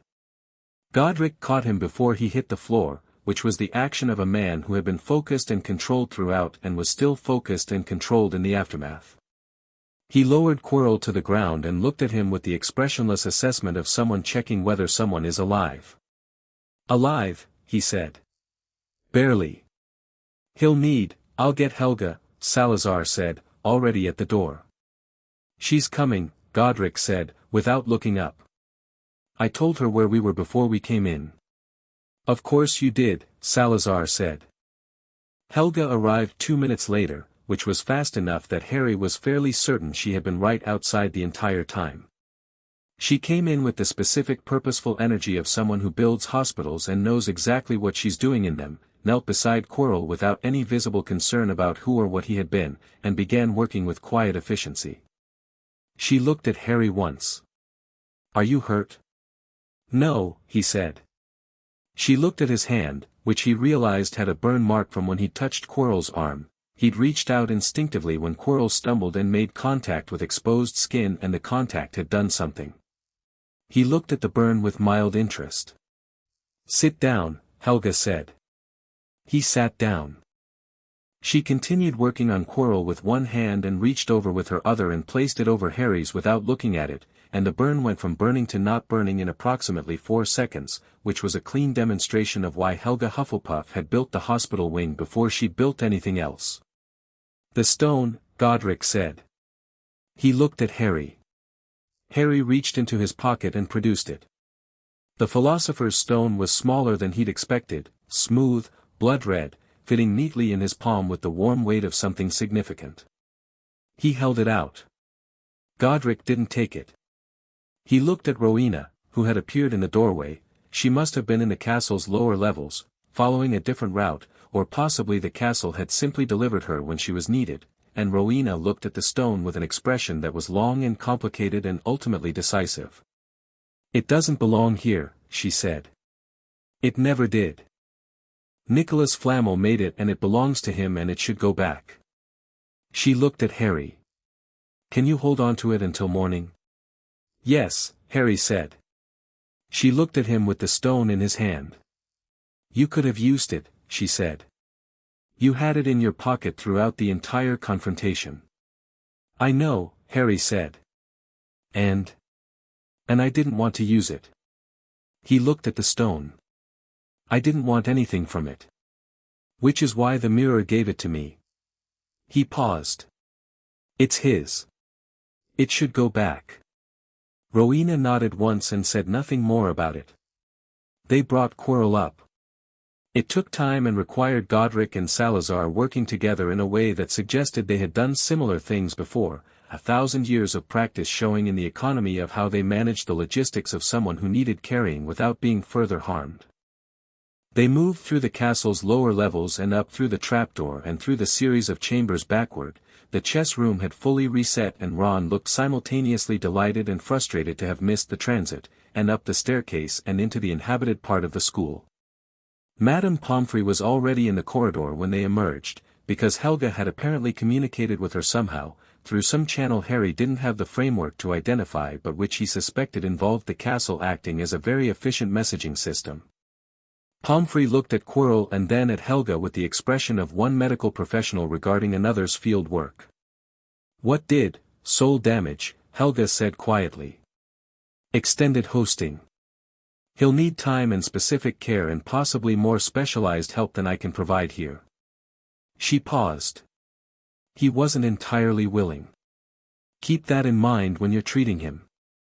Pomfrey absorbed this and transformed her approach accordingly. Harry could see it happen, the adjustment in how she handled the unconscious man, shifting from the professional detachment of treating a villain to the professional care of treating a victim of something. It was a small shift and an important one. Godric set Quirrell down and stepped back. He and Salazar stood side by side for a moment in the corridor, both looking at Quirrell being attended to, and the quality between them was something Harry hadn't seen before, not the constant low-grade argument they usually maintained, but something quieter and older. The silence of two people who have done something difficult together and don't need to discuss it. "The basilisk," Godric said quietly. "I know," Salazar said. "We need to address the chamber." "I know. Tomorrow." "Yes," Salazar said. A pause.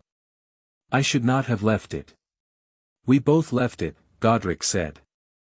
1,000 years ago. I designed it. And you designed it as a protection, not a weapon. You told me that." Godric turned his head slightly. "I didn't believe you then." Another pause, different in quality, older, carrying more weight. "I believe you now." Salazar looked at him for a moment. Then he looked away. "Don't make it sentimental." "Too late," Godric said. Salazar made a sound that was not a laugh but was adjacent to one, and they moved apart. Dumbledore arrived in the corridor 2 minutes later.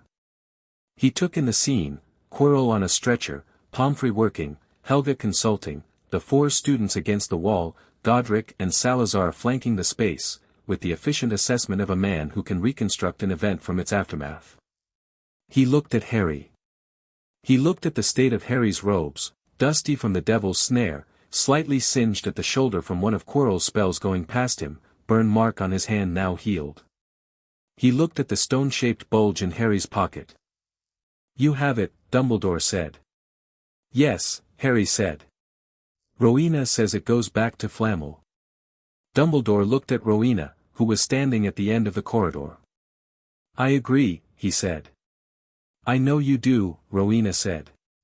He looked back at Harry. There was something working in his face, the thing Harry had seen at the formal proceedings, the thing that was the beginning of honesty with himself. It was further along now. "You read the file," he said. It wasn't a question. "Yes," Harry said. "I see." Dumbledore was quiet for a moment. He was not performing calm.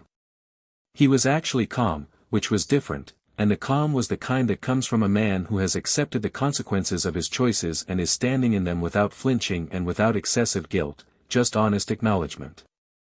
"Then you know everything I chose to know and not to act on." "Yes," Harry said. "I don't expect you to, I'm not angry," Harry said. "I've been thinking about it. I might get angry later. I don't know yet.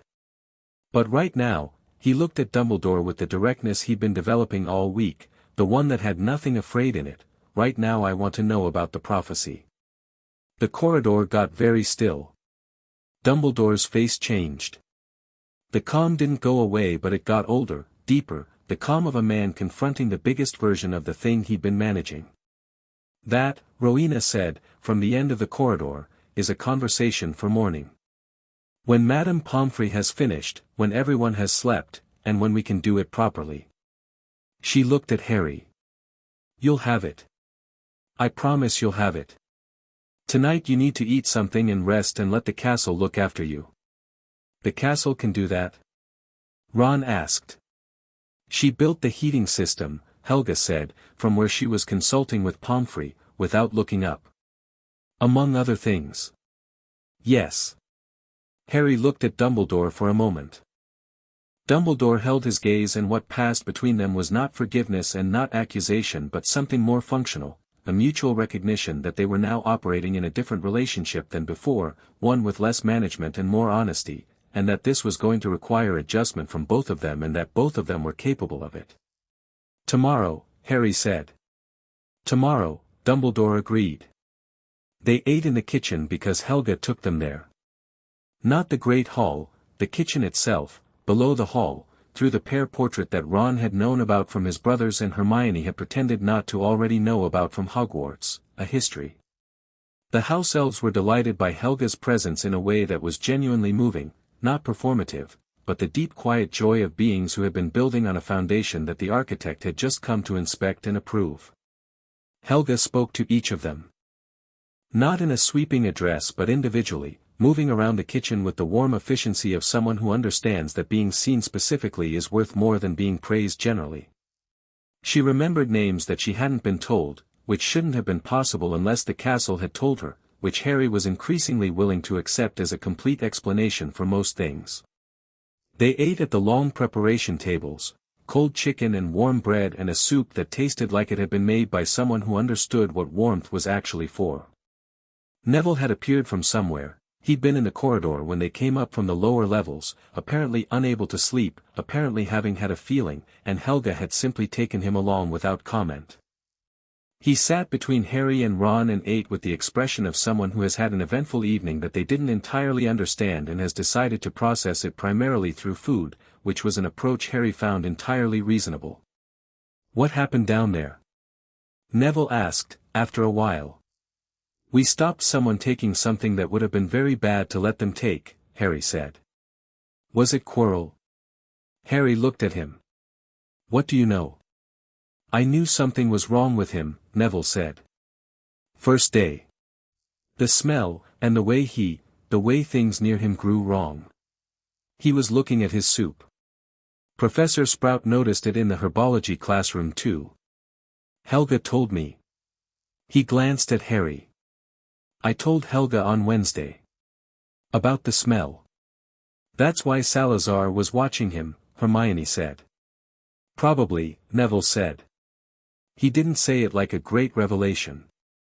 He said it like someone reporting information and moving on, which was Neville's emerging mode of operation, quiet, observational, accurate, understated. "Is it over?" "This part," Harry said. "Not the bigger thing." "The bigger thing being Voldemort," Neville said, without flinching at the name. He'd said it the same way the second time as the first, not casually but without the instinctive recoil that most of the wizarding world seemed to have been trained into. Harry looked at him. "Yes." Neville nodded and ate his soup.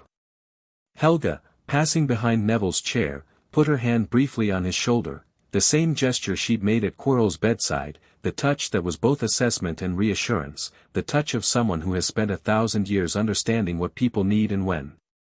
Neville didn't look up but his shoulders went down from around his ears and he sat a little straighter. Harry saw this and thought about foundations and what they were made of and how long they lasted.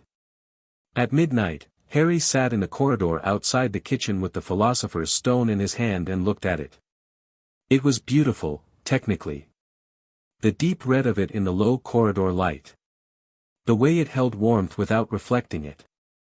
He thought about immortality, which was what it could provide, and tried to access wanting it and couldn't. He thought about the gold it could make and tried to access wanting that and couldn't either.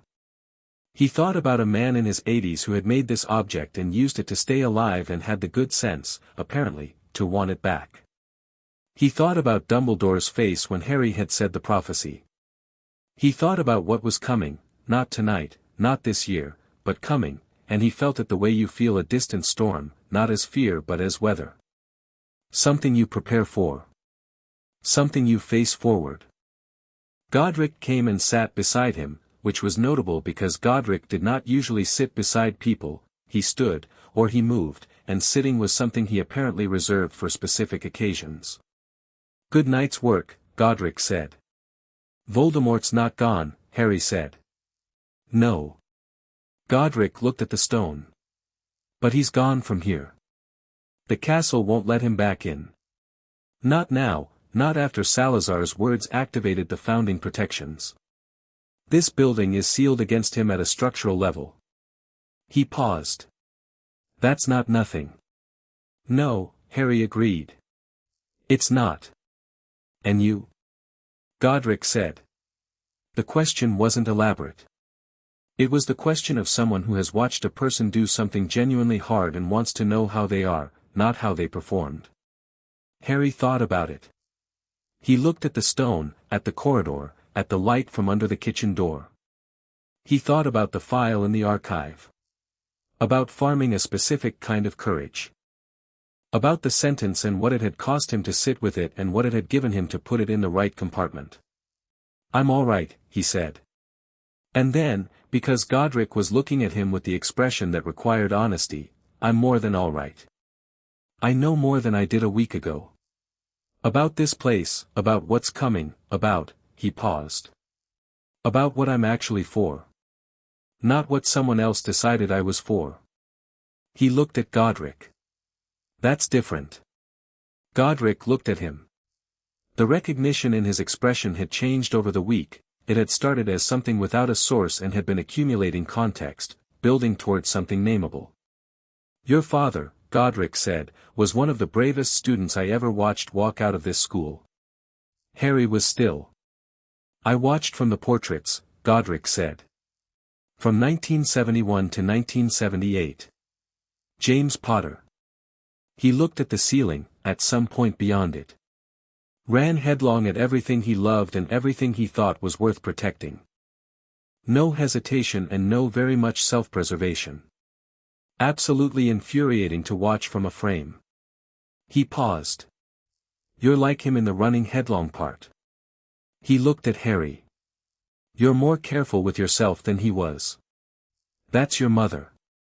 Harry held the stone in both hands and didn't say anything because nothing was required. The kitchen door was warm at his back and the castle was humming its low frequency through the walls, through the floor, through everything, and the words settled somewhere in him and stayed. He went to bed at 1 a.m. and slept immediately and without dreaming, and the stone was on the nightstand, and in the morning it would go back to Nicholas Flamel, and Dumbledore would answer about the prophecy, and the week was almost done and there was still the final reckoning to come. The castle settled around him. Outside the dormitory windows the night was clear and cold and the stars over the lake were doing their ancient indifferent work, and somewhere in the foundations, in the stone, in the charter's binding, the school breathed. It breathed like something satisfied. Like something that had been waiting to do a specific thing for a very long time and had finally, in the last 7 days, gotten around to it. Chapter 6, The Reckoning. Wednesday arrived with fog. Not the dramatic fog of stories. Not the creeping theatrical kind that announces itself, but the flat, heavy, early morning fog that sits on the lake's surface and climbs the castle walls and makes the whole world feel like it's been wrapped in something muffling. Harry woke before the others, looked at the window, and lay there for a moment in the grey light thinking about the week. 7 days since the sorting. 7 days since 4 portraits lit up and the castle shivered and the world he'd been walking into turned out to be considerably more complicated than the one described in Hogwarts, a history. 7 days since Dumbledore had sat at the staff table and gripped his chair arms and understood what was coming. He dressed quietly and went downstairs. The common room was empty. The fire was already lit, the castle managed its own heating with the attention of a host who knows their guests' preferences, and Harry sat in the chair nearest it with his knees drawn up and thought about the day ahead. The Philosopher's Stone had gone back to Nicholas Flamel on Sunday. Rowena had arranged the transfer with the crisp efficiency she brought to logistics, a secure port key, documented under charter authority, witnessed by the Gringotts representative who had stayed on through the weekend because the Goblin's employer was apparently sufficiently interested in the proceedings to authorize the additional billing. Flamel had sent a brief letter in return, addressed to Rowena in a handwriting that suggested someone who had been writing for 600 years and had developed a style beyond the reach of ordinary penmanship. Harry hadn't read it. It wasn't his to read. Quirrell was in the hospital wing and would remain there for some time. Pomfrey had confirmed, with her characteristic precision, that the soul damage was extensive and the prognosis was uncertain but not hopeless. He had not woken. When he did, there would be questions to answer and he would need to answer them, and Harry had decided he didn't want to roll in that process beyond what was necessary. Dumbledore had explained about the prophecy on Sunday morning, as promised. He had done it in his office, with Rowena present as a condition Harry had not stated but which Rowena had apparently understood was required, and Fawkes on his perch contributing the quality of presence that magical creatures bring to important conversations, warm, uncomplicated, genuinely there in a way humans sometimes aren't when they're busy managing their own reactions. The prophecy itself was not a surprise. Not entirely. Harry had assembled enough pieces over the week that the shape of it was already visible, the way a completed jigsaw is visible in the last few pieces. The one with the power to vanquish the Dark Lord, Dumbledore had said it quietly, without performance, without the careful framing he might have used before the proceedings, before the archive, before Harry had looked him in the eye in the corridor and named the thing. Harry had listened to the whole of it. He had sat with it. He had asked 2 questions. Does it mean I have to die? And does anyone else know? And Dumbledore had answered both honestly, which was different from how he might have answered them a week ago, and the difference was the whole point. It meant there was a path. Not a guaranteed path, not a safe one, not one mapped in advance. But a path, and Harry's feet were on it with his own eyes open, which was the condition that mattered most. "Rough week for processing," said Godric from the portrait by the window, which Harry had not known was occupied. "Are you in every portrait in the castle?" Harry said. "Most of them. We move around." Godric was sitting in his painted chair with his sword across his knees. "Can't sleep." Ken chose not to. Harry looked at the fire. "Today's the formal end." "Today's the formal end," Godric confirmed. "After that it's just, living with it," Harry said. "Living with it." Godric looked at him with the expression Harry had stopped trying to categorize because it was simply Godric, direct, layered, warm in the particular way of someone who doesn't perform warmth. "You've handled this week better than most adults would have." "I've had practice," Harry said. "The cupboard. Among other things." He looked at the fire. "I'm not angry about it anymore." "The file, Dumbledore, all of it." He paused, checking this against the internal temperature he'd been monitoring all week. "I think I was angry briefly, on Friday afternoon, and then I talked to Ron and Hermione and then you in the corridor and it didn't become the main thing." "What's the main thing?" Harry thought. "Going forward," he said. "Understanding what's coming and choosing how I face it." He looked at Godric. "The prophecy says I'm the one with the power. It doesn't say I'm the only one who matters. It doesn't say I have to do it alone or in the dark or without knowing what I'm walking into." He paused. "Dumbledore thought the not knowing protected me. Maybe it would have. But knowing protects me differently, and I think this kind is better." Godric looked at him for a long moment. "Your father," he said, "never figured that out. Not until the end." He said it without softness and without cruelty. Just as a fact, a thing that was true. James ran headlong his whole life and it served him well until the one moment it didn't, and I think part of why it didn't was that he loved people so much he couldn't see past the loving to the thinking. A pause. "You love people too. I've watched you this week. But you think first." He nodded once. "That's better." The fire crackled. Outside, the fog was beginning to lift slightly, the lake's surface emerging in gray patches. "Go eat," Godric said. "You'll need it today." Harry went. Breakfast was its own kind of ceremony. The hall was full again, the external observers had returned, because the final formal session of the charter proceedings had been announced and attendance was, while not compulsory, understood to be significant. The Wisengamot observers were back in their plum robes. The ICW representatives had brought 2 additional colleagues. The Gringotts Goblin had been replaced by a senior Gringotts Goblin, which apparently represented an upgrade in the bank's assessment of the event's importance. The ministry contingent had grown from 3 to 11, including the senior undersecretary and, notably, Cornelius Fudge himself, who was sitting at the end of the Hufflepuff table in his lime green bowler hat with the expression of a man trying to project the impression that he had been fully informed and totally prepared for all developments while simultaneously recalibrating the entirety of his political understanding of the situation.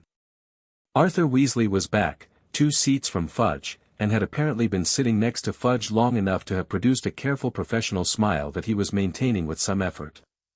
Ron looked at his father across the hall and mouthed something. Arthur mouthed something back. Ron turned to Harry and said, "Dad says Fudge had a terrible night." "How can your dad communicate that in mouthing?" Harry said.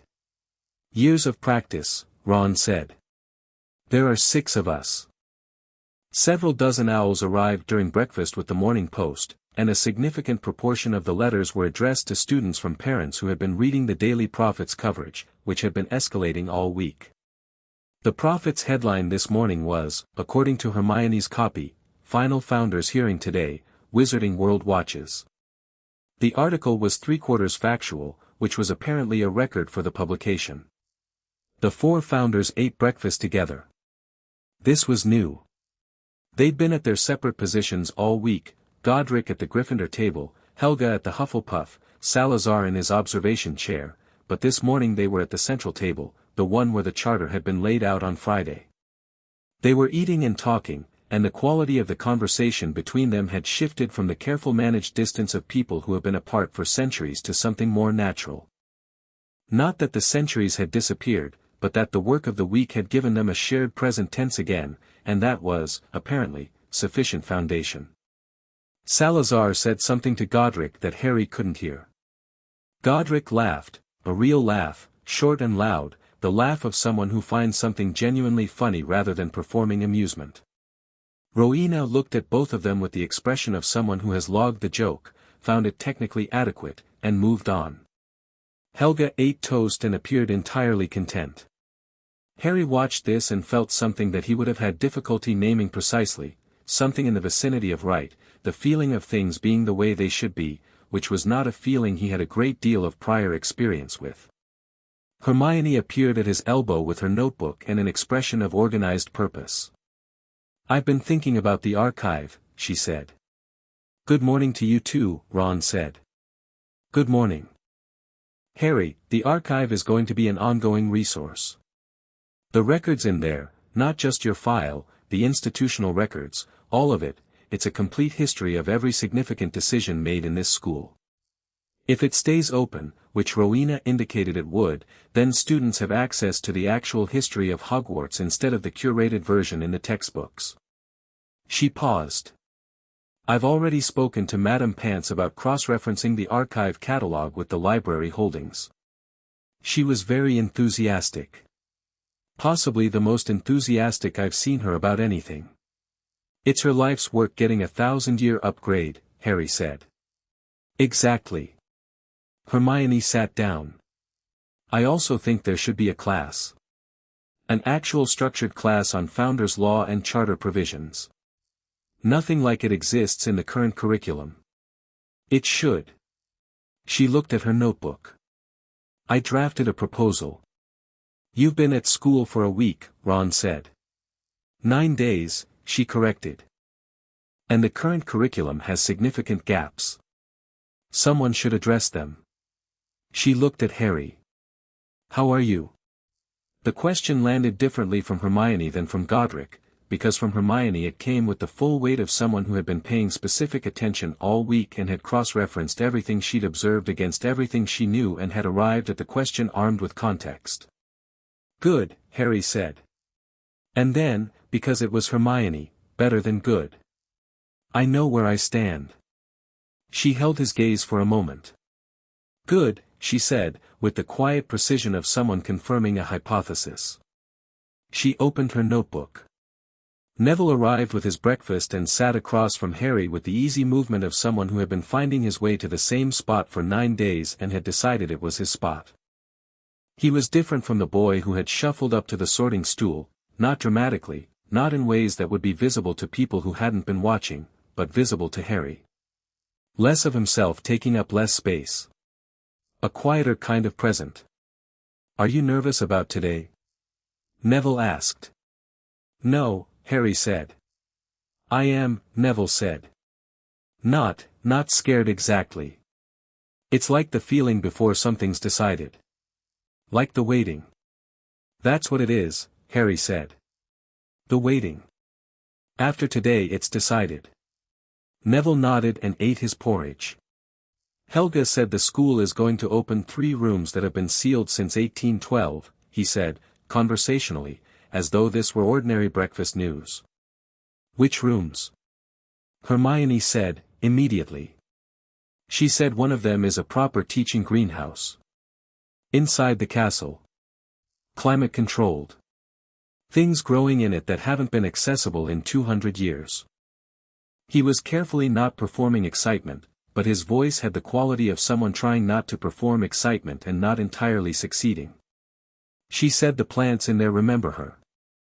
"Plants can't remember people," Hermione said, and then stopped, reconsidered, and wrote something in her notebook. Helga, from the central table, caught Harry's eye and looked at Neville and gave him the nod, the same one she'd given at the sorting. "Watch that one." And then she looked at Harry with the expression that had been building all week, the one that he was only now fully reading, "Not just watch Neville, but you will need each other. Both parts. Equally." Harry looked at Neville eating his porridge with the focused calm of someone whose world has been quietly reorganizing itself over the last 9 days into a shape that had more room in it for him than the previous shape had managed. "Those rooms sound worth seeing," Harry said. Neville's face did the thing that faces do when they receive the right kind of attention at the right moment. "She said we can go after the proceedings," he said. "If you want." "I want," Harry said. The great hall cleared after breakfast, or rather, it reorganized. The house tables were shifted by the castle itself, flagstones moving with the smooth mechanical grace of a building that has been doing this for specific occasions for 1,000 years, creating a central open space around the main table. Additional seating appeared along the walls, angled inward. The 4 founders' portraits, though the founders themselves were physically present, lit up anyway, some kind of sympathetic response from the painted frames to the presence of the originals, the castle acknowledging its own history. Students, staff, and guests filed into the arranged space. The general atmosphere had the quality of something between a legal proceeding and a gathering, not a trial, because nobody was being tried, but not a casual assembly either. Something with weight and form, with the particular gravity of events that will become the things people say I was there for. McGonagall was at the staff table with her notes. She'd been preparing documents all week, the timeline she'd mentioned to Godric, and had spent 3 late nights in her office reconstructing the record with the focused dedication of someone making amends through precision. She had given the complete timeline to Rowena on Tuesday morning, and Rowena had read it without comment and then looked at McGonagall and said, simply, "Thank you," and McGonagall had apparently needed to go find her office and be alone for a few minutes after that. Snape was present. He sat at the staff table with his usual stillness, but the stillness today was different in quality from the beginning of the week. The coiled spring readiness had unwound somewhat. Not gone. Different. As though the 40 minutes with Salazar had shifted something at a foundational level and the surface was slowly adjusting to match. Harry watched him and thought about your mother also read ahead and filed it under things that required more time and more information and possibly more willingness from both parties than currently existed, but that had potential. Dumbledore entered the hall at 5 minutes to 10. He was alone, which was noted by everyone in the room. No retinue, no escort, no protective positioning of loyal colleagues. He walked up the central aisle the way he'd walked it every morning for 30 years, unhurried, self-possessed, wearing robes that were, for Dumbledore, quite plain, deep charcoal grey, minimal ornamentation. The effect was either conscious simplicity or unconscious honesty, and with Dumbledore Harry was no longer certain those were separable. He took his seat at the staff table and waited. The 4 founders stood at the central table. They were arranged differently today than on Friday, more formal, the 4 compass points precisely placed, all 4 facing outward toward the room rather than inward toward the table. The charter document was on the table, open to the final summary page. The Founders' Archive door was open, as it had been since Friday. The glass case inside, with the Elder Wand, was visible from certain angles. Rowena spoke. "We are here for the formal conclusion of the proceedings under the Hogwarts Founders' Charter, Article 7, Section 1 through 14. The positions identified at the beginning of this process have been addressed as follows." She turned a page. "The supreme mugwump of the ICW has been conceded, the transition pending election within 60 days. She looked at the ICW representatives. "Confirmed." "Confirmed," said the senior representative. "The Grand Sorcerer designation and the Warden of Magical Britain position have been dissolved. The Dark Force Defense League executive membership has been surrendered. The Keeper of the Charter has returned to joint founder standing." She looked at the document. "The Elder Wand is held in the Founders' Archive under the provisions of Section 14. She looked up. "These transfers are complete and are hereby entered into the permanent charter record." The document's text moved. Harry could see it from his seat, the words shifting, adjusting, the living record updating itself with the finality of something that has been built to last. The retained positions, Headmaster of Hogwarts School of Witchcraft and Wizardry, and Chief Warlock of the Wizengamot, are retained under the conditions agreed at the Friday hearing, the headmastership pending a formal 60-day succession process, and the Chief Warlock under joint founder oversight pending a 90-day transition. She closed the document. "These terms are binding under charter law." Fudge shifted in his seat. Someone from the ministry delegation wrote something with the air of a person who will be filing this document in 17 different places before the end of the day. "Before we conclude," Rowena said, and her voice changed slightly, not softer, but more deliberate, like someone who has saved a specific thing for a specific moment, "there are additional provisions we wish to enact under founder authority.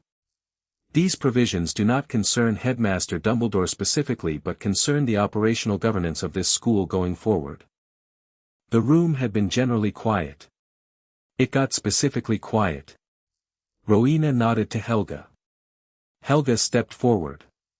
She had been still at her compass point all morning, and moving now had the quality of a decision that had been building for some time. She looked out at the hall, at the students, specifically, sweeping from one end to the other with the particular warmth of someone who has built something and has opinions about how it should be used. "This school was built as a sanctuary," she said. "Not a political instrument, not a feeder institution for any government body, not a resource to be managed from the outside. A sanctuary. A place where children come to learn and grow and become whatever they are capable of becoming, without being shaped in advance by someone else's requirements." She looked at the ministry delegation. "The ministry's authority does not extend within these walls except by the explicit invitation of the headmaster, confirmed by Founder Review. That provision has been in the charter since the beginning. It has been effectively dormant for several centuries." She paused. "It is no longer dormant." Fudge opened his mouth. Godric looked at him. Fudge closed his mouth. "The Board of Governors," Helga continued, "will be restructured under the Charter's original composition provisions, 9 members, no more than 3 from any single wizarding family tradition, no sitting member of any government body. Current board composition is out of compliance and will be corrected within 90 days. She nodded at the Gringotts Goblin. "Gringotts holds the original board instruments. You'll administer the transition?" "We will," the Goblin said, with the clipped satisfaction of someone whose institution has been waiting for the correct legal trigger for several decades. "The school's medical protocols," Helga said, and her voice took on a slightly different quality, still warm, but with an edge under it, the edge of someone who has walked through the hospital wing and catalogued what she found there with the thoroughness of a professional. "The hospital wing is understaffed, under-equipped, and operating under diagnostic standards that are 150 years out of date. This is being corrected. Madame Pomfrey has already been briefed on the updated protocols. She will have everything she needs. She looked toward the medical wing corridor. Madame Pomfrey, is there anything you wish to add formally? Pomfrey, who was standing in the doorway of the hall with her arms folded, said, no. The new equipment list has been approved and healer staffing is being arranged. Thank you. She said the last two words in the direction of Helga with a precision that suggested they were specifically and personally meant. Salazar stepped forward. This was the one the room had been waiting for, in the particular way a room waits for something it is both curious about and slightly uncertain of. The Slytherin students in particular had the expression of people whose framework for this moment kept failing to produce the expected emotion. Slytherin House, he said, was designed as a home for students who think strategically, who understand power, who plan and calculate and maintain privacy in situations where privacy is an advantage. He looked at the Slytherin table. Draco Malfoy was in his line of sight. Draco held the eye contact this time, which was an improvement from Monday. It was not designed as a home for ideology. The pure blood doctrine that has been operating within this house for several centuries is not my design. It is a corruption of my design, in the same way that a tool used for the wrong purpose is a corruption of the tool. The room was very still. The house will return to its original purpose, Salazar said. Students will be selected for Slytherin on the basis of ambition, strategic intelligence, and a specific kind of self-possession that allows someone to make difficult decisions. Not on the basis of blood. He paused. Any current student or incoming student admitted on the basis of pure blood credentials alone should be aware that the sorting criteria have been realigned. The hat has been briefed. The sorting hat, which was on its shelf behind the staff table, gave a small movement that might have been a nod. Additionally, Salazar said, the Chamber of Secrets will be properly addressed within the week. The basilisk currently residing there will be relocated, humanely, to a more appropriate environment.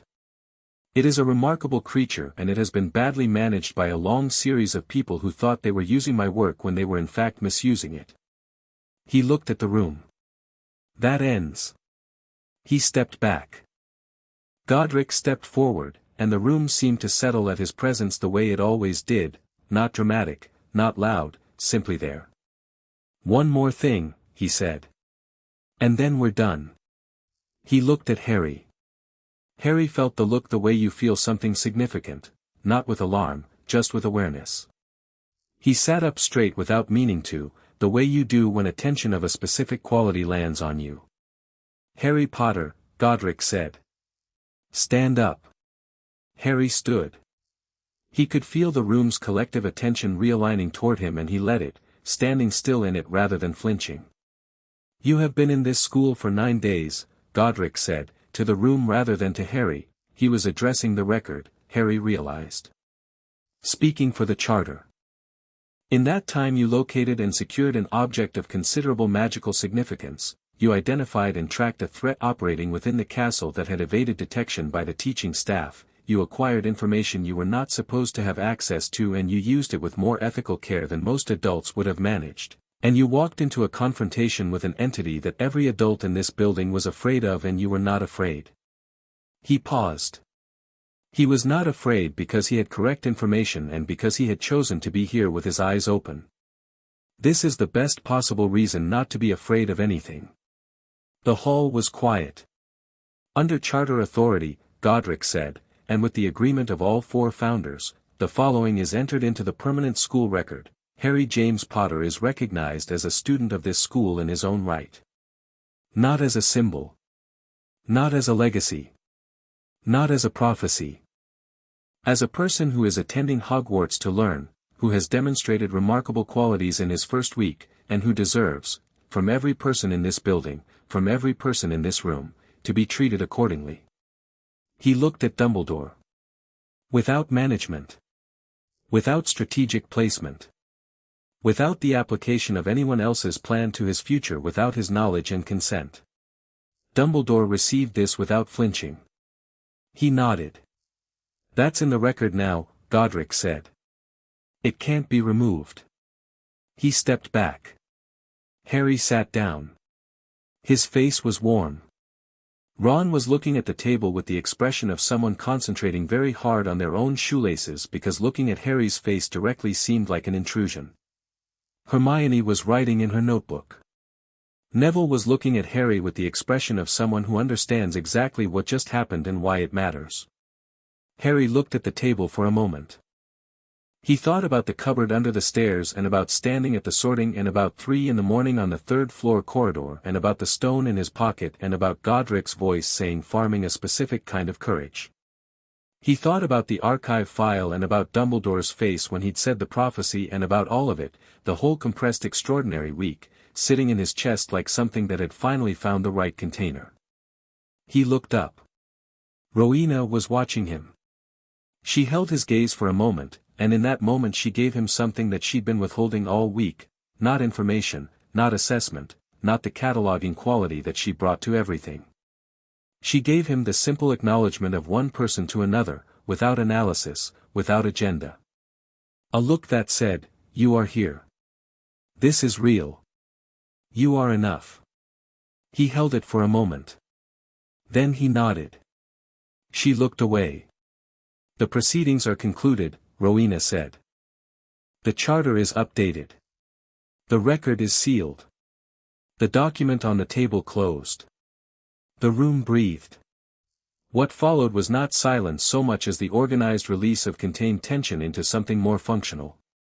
The ministry delegation converged on Rowena immediately, led by Fudge, who had apparently recalibrated his approach during the proceedings from political resistance to strategic alliance formation, because Fudge was above all things a man who understood which way things were moving and adjusted accordingly. Rowena received him with polite precision and said approximately 30 words in 2 minutes, each of which carried enough information and implication to generate several hours of ministry discussion, and then turned to the next person on her list. The ICW representatives had a brief conversation with Godric that Harry, watching from across the room, could not hear but could read something of in the body language, the ICW men making proposals, Godric listening, asking 2 questions, accepting one thing and declining another with the finality of someone who doesn't negotiate on points he's already decided. He gave them something in the end that they appeared to find satisfactory. Fudge eventually made his way to the Gryffindor table, apparently intent on speaking to Harry directly, which was something Harry had not been expecting. He arrived wearing the expression of a man deploying carefully prepared remarks. "Young man," Fudge began. "Minister," Harry said. "I want you to know that the ministry fully supports." "Thank you," Harry said. And then, because he'd been watching Rowena all week, "I think Director Rowena is still at the central table if you have matters that require charter review." Fudge looked slightly wrong-footed. He was not accustomed to being redirected by 11-year-olds. He rallied. "Yes, well. I meant to say, should you ever need, I know where the ministry is," Harry said pleasantly. Fudge looked at him for a moment, at his very calm very direct gaze, and made a small recalibration in how he was filing Harry Potter. He nodded, made a remark about excellent first years, and moved away. Ron watched him go. "Did you just manage the Minister of Magic?"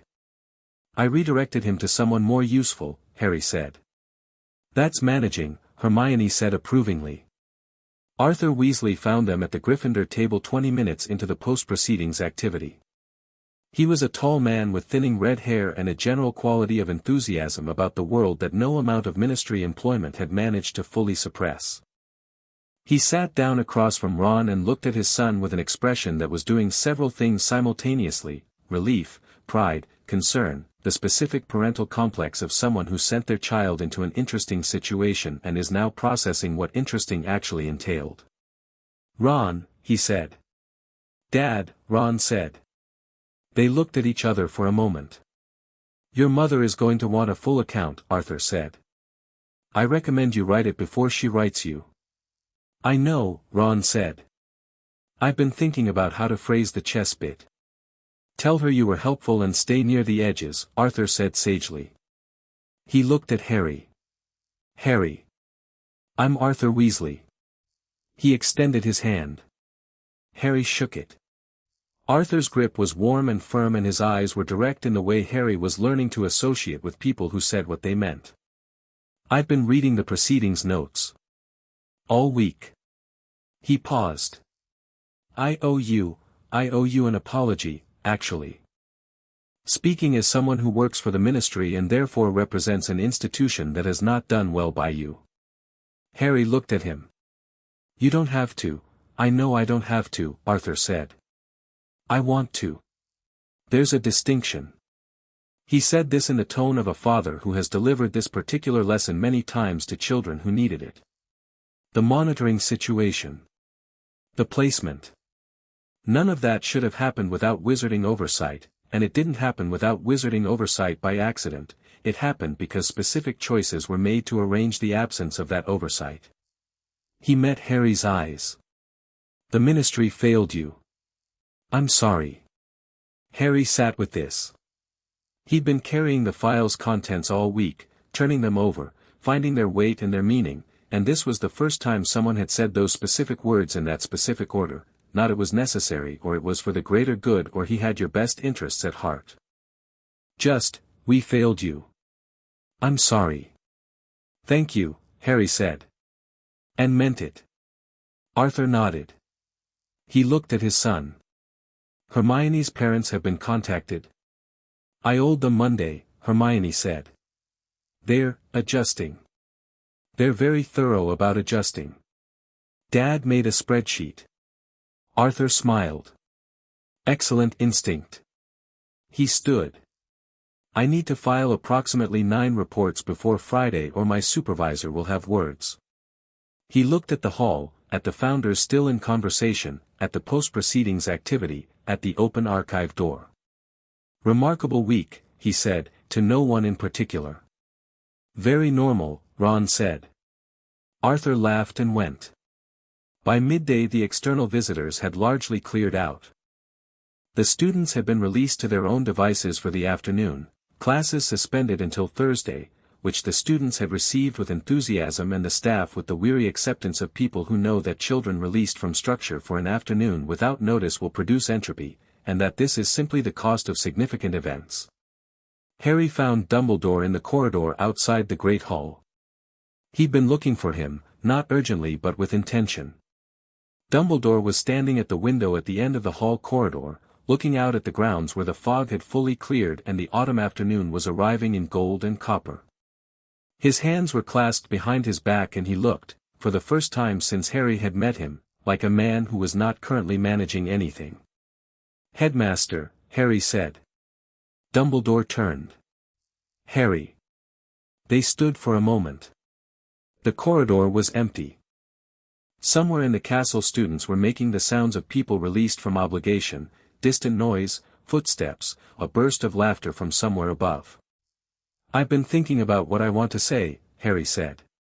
Since Sunday. Take your time, Dumbledore said, and he meant it as a genuine offer rather than a platitude. I don't think you're a villain, Harry said. I've thought about it every way I can and I keep arriving at the same place. You made choices I wouldn't have made, about me specifically, and they cost me things I can't get back. And you also did things that mattered and that most people couldn't have done.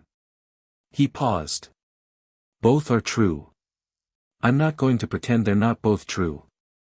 Dumbledore looked at him steadily.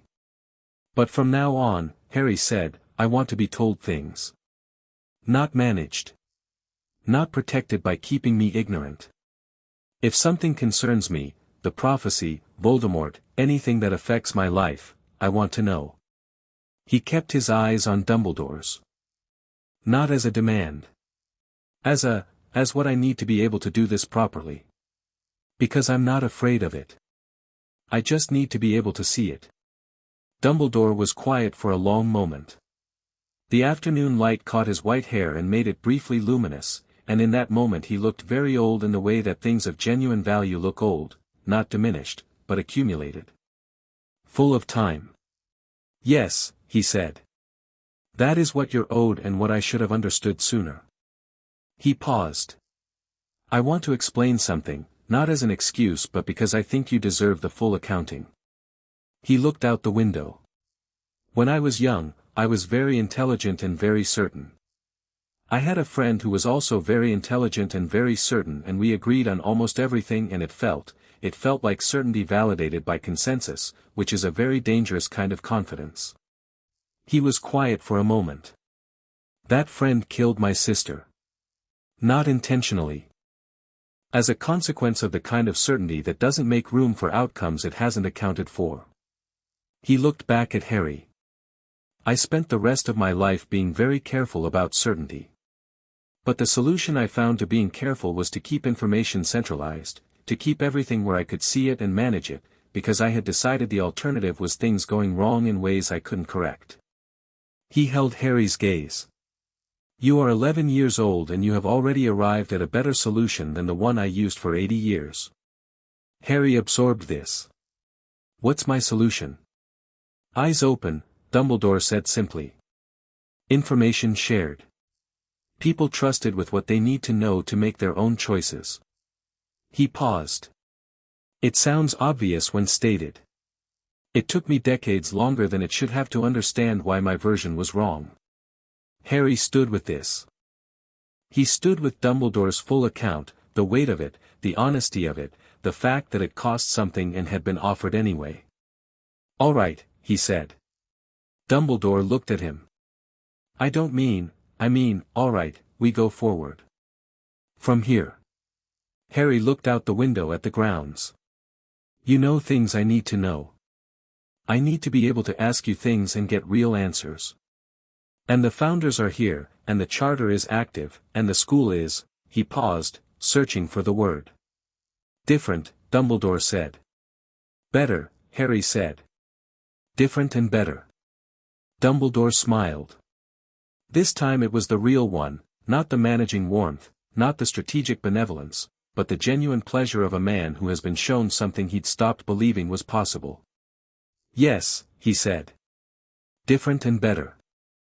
They stood at the window for a moment in the companionable way of people who have just agreed on something that required effort from both of them and are resting in the agreement before going back to the work. The sealed rooms opened at 3 o'clock.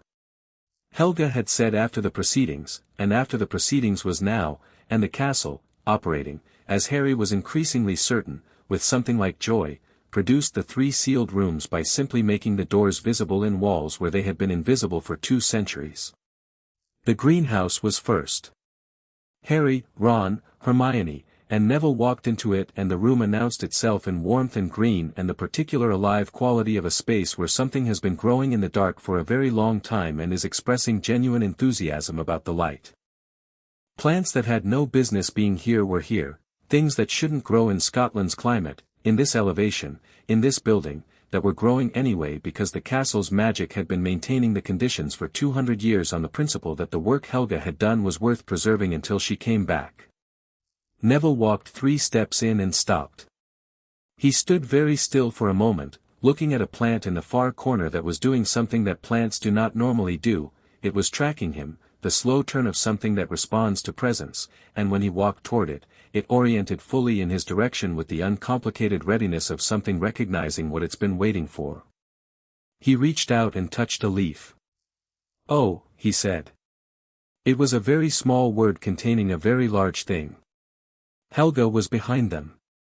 She came in and stood next to Neville, and they looked at the plant together with the shared understanding of people who speak the same language and don't need to translate. It's called a memory plant, she said. It responds to magical signature. It remembers every person who has ever tended it. She paused. Your grandmother has tended one. Her signature is in this one's memory, distantly, through the same family line. It can feel the connection. Neville looked at the plant and the plant looked at Neville, and Harry watched this from 3 feet away and thought about foundations. About what it meant to be built on the right kind of ground. About the castle's 1,000 years of careful, patient, comprehensive memory of everyone who had ever passed through it and what it kept of them and why. The second room was a library annex, smaller than the main library, every shelf filled with texts that the regular collection didn't hold, heavily annotated in the handwriting of all 4 founders on copies that had been here since the beginning. Hermione stood in the doorway and her face did something that Harry had never seen it do before. It went completely still, the way faces go still when presented with something beyond the immediate vocabulary of response. Then she walked in and went directly to the shelves and began reading spines. "She'll be here for hours," Ron said. "Days," Harry said. "We should bring her food." "She'd forget to eat otherwise," Neville said, and there was no criticism in it, just the observational accuracy of someone paying attention. The third room was a long hall that had no immediate obvious purpose until Godric appeared behind them and said, "Practice room," and walked in, and the room agreed with him by manifesting equipment along one wall, targets, training dummies, the specific infrastructure of a room designed for the development of practical magical ability. Godric looked at Harry. Harry looked at the room. "Tomorrow," Godric said. "First thing. You and me and anyone else who wants to learn how to actually fight." He said it the way he said everything, directly, without decoration, as a fact rather than an offer. Not the theoretical version they teach in defense. The actual version. "What time?" Harry said. "Dawn." "I'll be there," Harry said. "So will I," said Ron, from the doorway. "I'll have already been there for 20 minutes, said Hermione, from inside the library, without looking up from a shelf. Godric looked at each of them in turn. He had the expression that Harry associated with someone doing an assessment they'd already made and confirming it. "Good," he said. In the evening, the four founders gathered in the Great Hall one more time. The students had mostly dispersed, to common rooms, to the library, to the grounds before dark came down. A few lingered, eating an early dinner, filling the hall with the ordinary sounds of the school returning to something like normal. Except the normal was different now, which was the whole point. The founders sat together at the central table and had the dinner that the first night's extraordinary events had interrupted. Not formally. Just the four of them, eating and talking, the way people eat when they are with people they know completely and who know them completely, and the knowing has been tested by time in ways that make it durable. Harry passed the table on his way out of the hall and slowed. Salazar was telling a story. He was doing it the way he did everything, with dry precision and no wasted words, and it was evidently a story that the others had heard before because Helga's smile had the quality of something anticipated rather than discovered, and Godric was already laughing before the end, the loud honest laugh that Harry had heard twice now and associated with the sound of someone who has more good left in them than bad and knows it. Rowena caught Harry's eye. She reached into her robes and produced something small and held it out across the gap between the table and where he stood. Harry stepped forward and took it. It was a small stone, river smooth, gray, unremarkable except for the faint warmth coming off it. "What is it?" he said. "A piece of the foundation," she said. "The original foundation. From the construction." She looked at it in his palm. "The castle gives them to people it wants to remember. Not everyone. Most people go their whole lives here without receiving one." She paused. "You received yours on the first night, when you touched the door. I've been holding it for you until the right moment." Harry looked at the stone. It was warm in the way the castle was warm, the way the archive room was warm, the way the door with the four emblems had been warm the first time he touched it. Old warmth. Structural. "Thank you," he said. "Don't lose it," she said. "Things the castle gives you tend to matter later in ways that aren't immediately apparent." She turned back to her dinner. Harry closed his hand around the stone and walked out of the hall and into the corridor where the evening light was coming through the windows in long gold bars, and the fog from the morning was completely gone, and outside the lake was flat and silver and the grounds were darkening into the particular rich darkness of early autumn. He stood in the corridor for a moment. 9 days. A week and 2 days since he'd walked through these doors for the first time and the castle had shivered. Since the portraits had lit up and 4 people had stepped out of their frames and the school had begun the long process of becoming what it was built to be. He thought about Godric saying, "You're not a piece on someone's board." He thought about Rowena's catalogue and Helga's warmth and Salazar's precision and the way the 4 of them together were something none of them was separately, the balance that the school had been designed to embody and had been missing from its own governance for longer than most of the wizarding world had been alive. He thought about Ron and Hermione and Neville and the way the week had moved them, not dramatically, not into different people, but further into the people they were already becoming. Ron with his chest red and his direct loyalty. Hermione with her notebook and her extraordinary precision mind and the look she'd had in the library annex door. Neville and the memory plant, reaching towards something that reached back. He thought about Voldemort, dispersed, not gone, somewhere out there reforming or planning or being patient, which was its own kind of threat. He thought about the prophecy and what it required of him and the difference between being shaped for something and choosing it. He chose it. Not dramatically. Not as a declaration.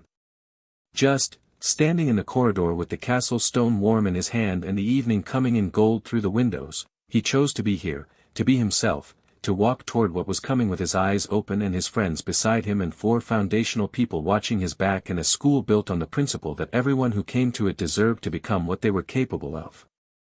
He chose it the way you choose things that matter, quietly, completely, without needing anyone to witness it. The castle hummed. He went to find Ron and Neville and see the 3rd room again, because he was 11 years old and a sealed room had just opened in a school he was going to learn to fight in, and that was objectively worth investigating while there was still light. Behind him, the great hall was warm and lit, and the 4 founders were still at their table, and the archive door was open, and the Elder Wand was home, and somewhere in the stone and the water and the 1,000 years of accumulated intent, Hogwarts School of Witchcraft and Wizardry was doing what it had been built to do, remembering everyone. Holding everyone. Getting ready for what came next.